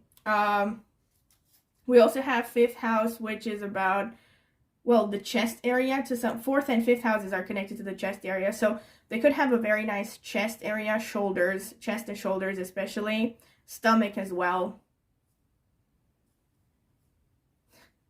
10th house can be hips and also bone structure. All right, so with respect to these other influences, like I said, strong Venus, very, very strong Venus. So because there's such a strong Venus energy and the Pentacles energy in this spread, this person could be pretty materialistic. We also have the Rahu, which is very much connected to the material life. I don't know why I'm getting Madonna's Material Girl playing in my head. But something like that. This person really likes the finer things, definitely. This person is, I mean, even if they have a spiritual side, they're not going to try to deprive themselves of the good stuff, even though I said initially that this person can be frugal as well. So I do see that, like, but they're very careful with their finances. That's what I'm trying to say. See, because we have that frugal energy with the Four of Pentacles, and we also have so much Venus energy, this just shows how much this person cares about finances. You know, like they don't take material stuff for granted, and yet they love it and they bask in it. You know what I mean? It's like they walk a fine line between being frugal and overindulging. So yeah, they are definitely well off. I'm seeing also Venus and Jupiter are the wife and husband signifier in Vedic astrology, respectively. So, you know, this is definitely just a further and we also have the 7th house. So I definitely feel that there's the message that this is definitely someone you are meant to be with. Again, so it could very much be that you have some kind of karmic contract. Also, one thing that I didn't mention with the 5th house coming out four times is that this is a very romantic person, because 5th house is about, you know, romance and fun and games, and it's about the courtship phase of a relationship. So this could definitely be someone that you start out as, you know, maybe, I don't want to say like a shallow thing necessarily, but you know, it's going to start in the traditional Western way, which is you start dating, you start hanging out, you fall in love, you develop a connection, and then you get married. I'm seeing this most likely for most of you.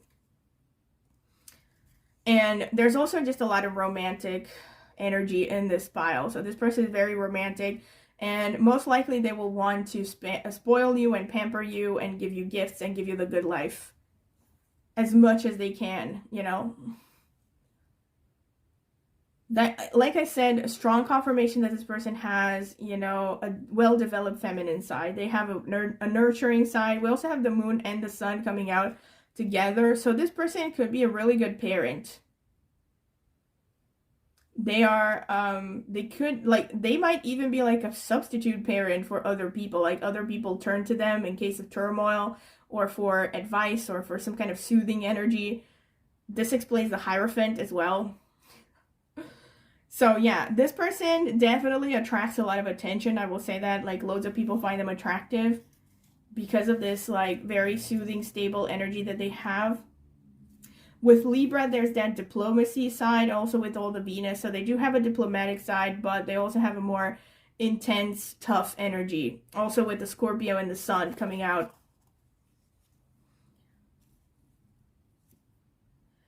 I think for most of you, this is a person who has a rather light complexion. Light complexion, of course, is to be taken in the context of their genetic inheritance, right? So they might be among the lightest skinned from their family, for instance. They also have nice bone structure, but they can also have some features that show a bit of seriousness or harshness, like thin lips or a pointy nose. They also have a youthfulness about their energy, though. So for some of you, this person could literally be younger, but even if they're not younger, they just have a youthful energy. You know, they have this playfulness, this curiosity. They could also be into business for some of you, you know, so maybe they have multiple streams of income, or maybe they have a business or they're running a business. Like I said, they could be working in professions that have to do directly with money, or where they're working with women, a lot of women. Because we have all this feminine energy, we have Venus and Moon, right? So it could be that maybe for some of you, like I said, they could be in the beauty industry, so they work on, you know, beautifying women, especially women, because usually it's women who are interested in the beauty industry. Or they could just have a lot of female co-workers or something. They could be working in some kind of field that is maybe female dominated.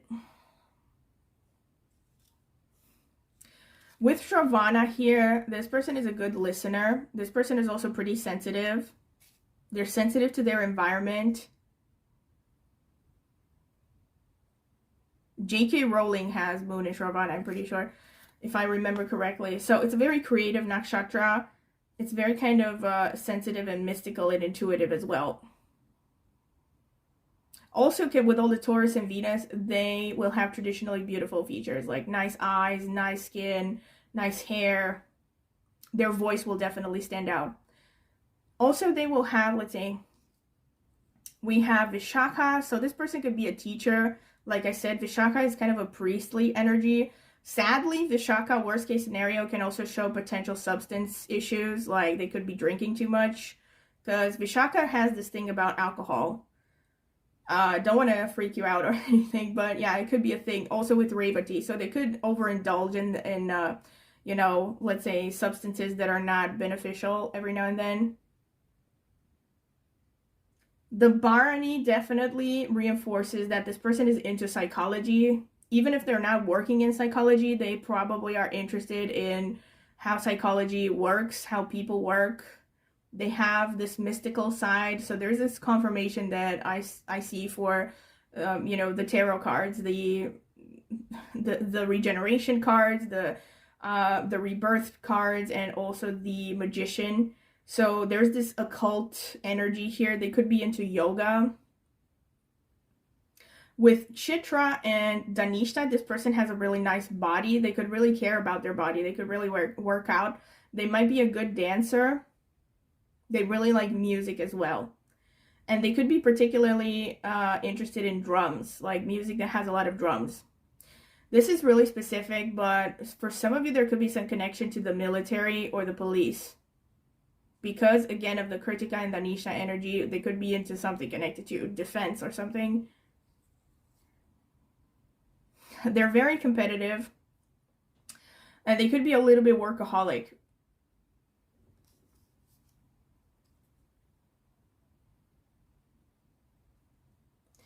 They could also, yeah, we had the dolphins charm that came out. So, yeah, this person, for some of you, could be living by the sea, or they could be really interested in water activities, sports. Maybe they're working something connected to water. That is very specific, but we also have the moon energy there. So they could be an import, export or something, or shipping. But yeah, they could be interested in any water activity. Maybe they are in like marine biologist or something. Connected to water, marine life or something, you know? I'm also going to tell you something that you don't like potentially, but this person is really, they could be argumentative. They could be someone who likes debates. They like to argue for the sake of arguing, and they could be really headstrong. For some of you, very specific, this person likes snakes, or if they're a woman especially, they could like snake-shaped jewelry. Their eyes really stand out, so their eyes are very beautiful. They also have above average sex appeal. So they just have this kind of a sexiness about them. You see this with Scorpio and Ashlesha coming out. They could also be interested in photography, filmmaking. So they're very visual, working with colors, design of any kind.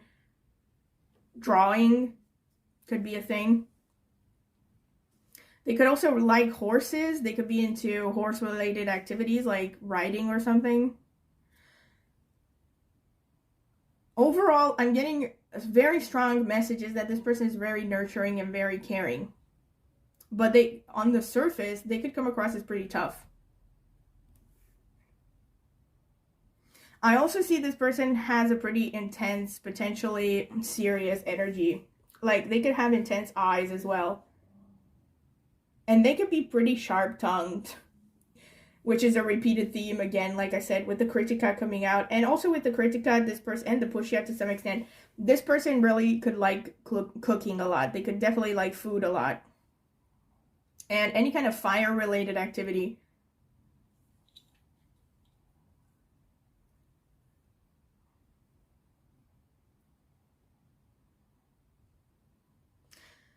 For some of you, this person, I mean, they could really like to travel, and really specifically for some of you, they could be working in air travel or something connected to travel, like maybe the hotel business as well. But mostly I'm getting, for some of you, this person could be in air travel connected activities, you know, like being a pilot or a flight attendant or something like that, working for an airport. I'm also getting this person can have eyes that are pretty wide set for some of you.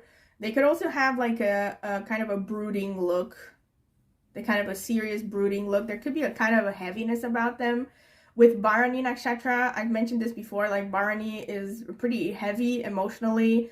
One thing that I will also say with Bharani is that they keep grudges. They hold on to grudges, so be careful. Don't piss them off. Yeah, because they're pretty deep and emotional. And also because of the Kritika Bharani energy, this really clarifies the Justice card that came out. You know, it's going hand in hand with it, because these are very moralistic sort of energies. You know, they really care a lot about what is right and what is wrong. So if you mess with their sense of justice, they will really be upset.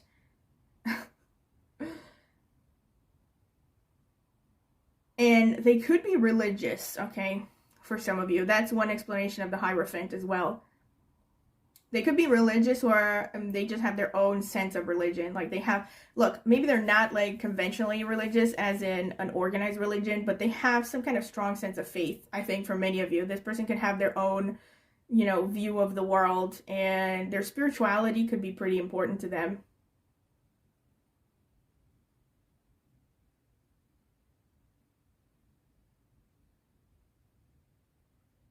All right. This is pretty much what I can see from the astrological notes. Yeah, let me think. Is there anything else? Not really. This is pretty much what I can get. So I'm going to get to the typical physical characteristics now. All right. So physical characteristics. Spirit, what can you tell me for pile number 3? Who is this person's future spouse? Who is pile number 3's future spouse?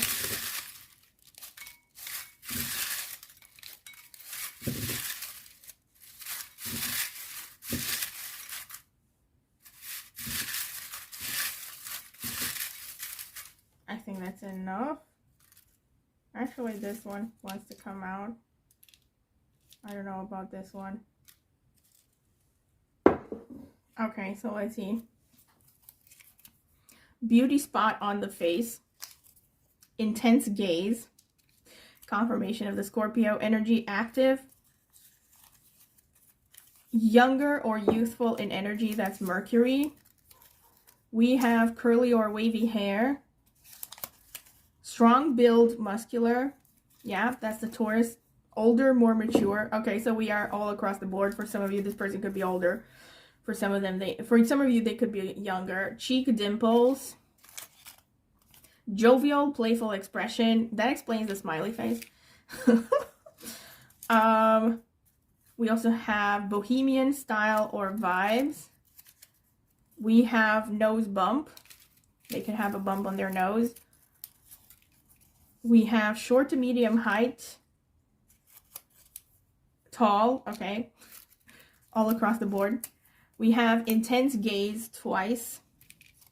Hooded eyes, that's very Scorpio. We have triangular heart-shaped face, that's Mercury, Virgo, Gemini energy. We have extroverted, okay, so they come across as extroverted at least. Dark brown or black hair. Thin lips, so that's the Saturn energy. Chin deep dimple. We have short to medium height twice. We have slim build. Okay, so for some of you, they're quite slim. Rounded face. That's the moon energy. Cheek dimples came out twice. Mischievous smile. That's Mercury. Classic elegant style. All right, so there we have the Venus. Dark tan skin. We have melancholic, serious expression. Confirmation of the Bharani energy. Almond-shaped eyes. Gray or white hair. For some of you, this person is pretty mature, or maybe they're just dyeing their hair. We have bohemian style or vibes, okay, coming out twice. Slim build, coming out twice. Mischievous smile, coming out twice. That's Mercury. Nose bump came out twice. Hazel eyes. Melodious voice. Blue or gray eyes. Facial hair. Red or auburn hair. Triangular or heart-shaped face came out twice. Short nose to mouth distance. very tall. All right, so the height is all across the board. We have from everything from short to very tall. We have black eyes. We have strong jaw. That's the sun energy. Active, came out multiple times. Chin dimple. We have brown eyes. Curly or wavy hair. Okay. So I think pretty much almost every eye color is here except green. And almost every hair color, I think, except blonde.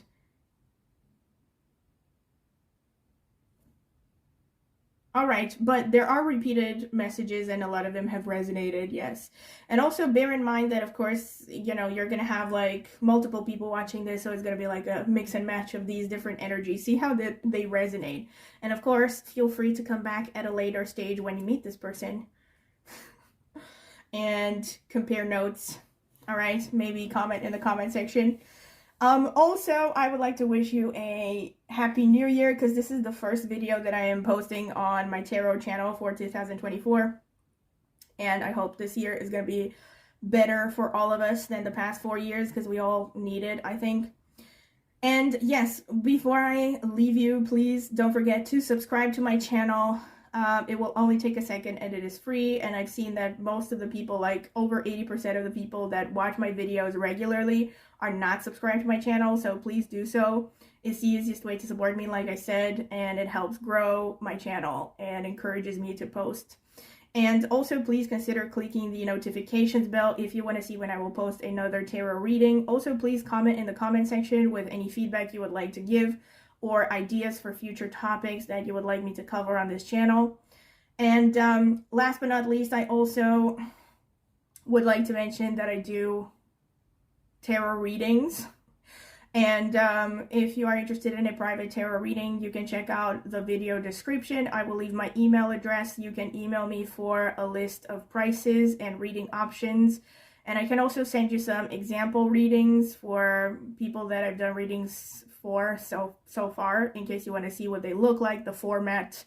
They look pretty much similar to what I'm doing right now, so like as in recorded readings with my interpretations, and the shuffling is also included, but I don't include it in the priced timing. Anyway, you can get more details if you email me. And I have also left a link in the video description to reviews I have gotten for private readings, if you're curious to see them, just to see what kind of reviews I got.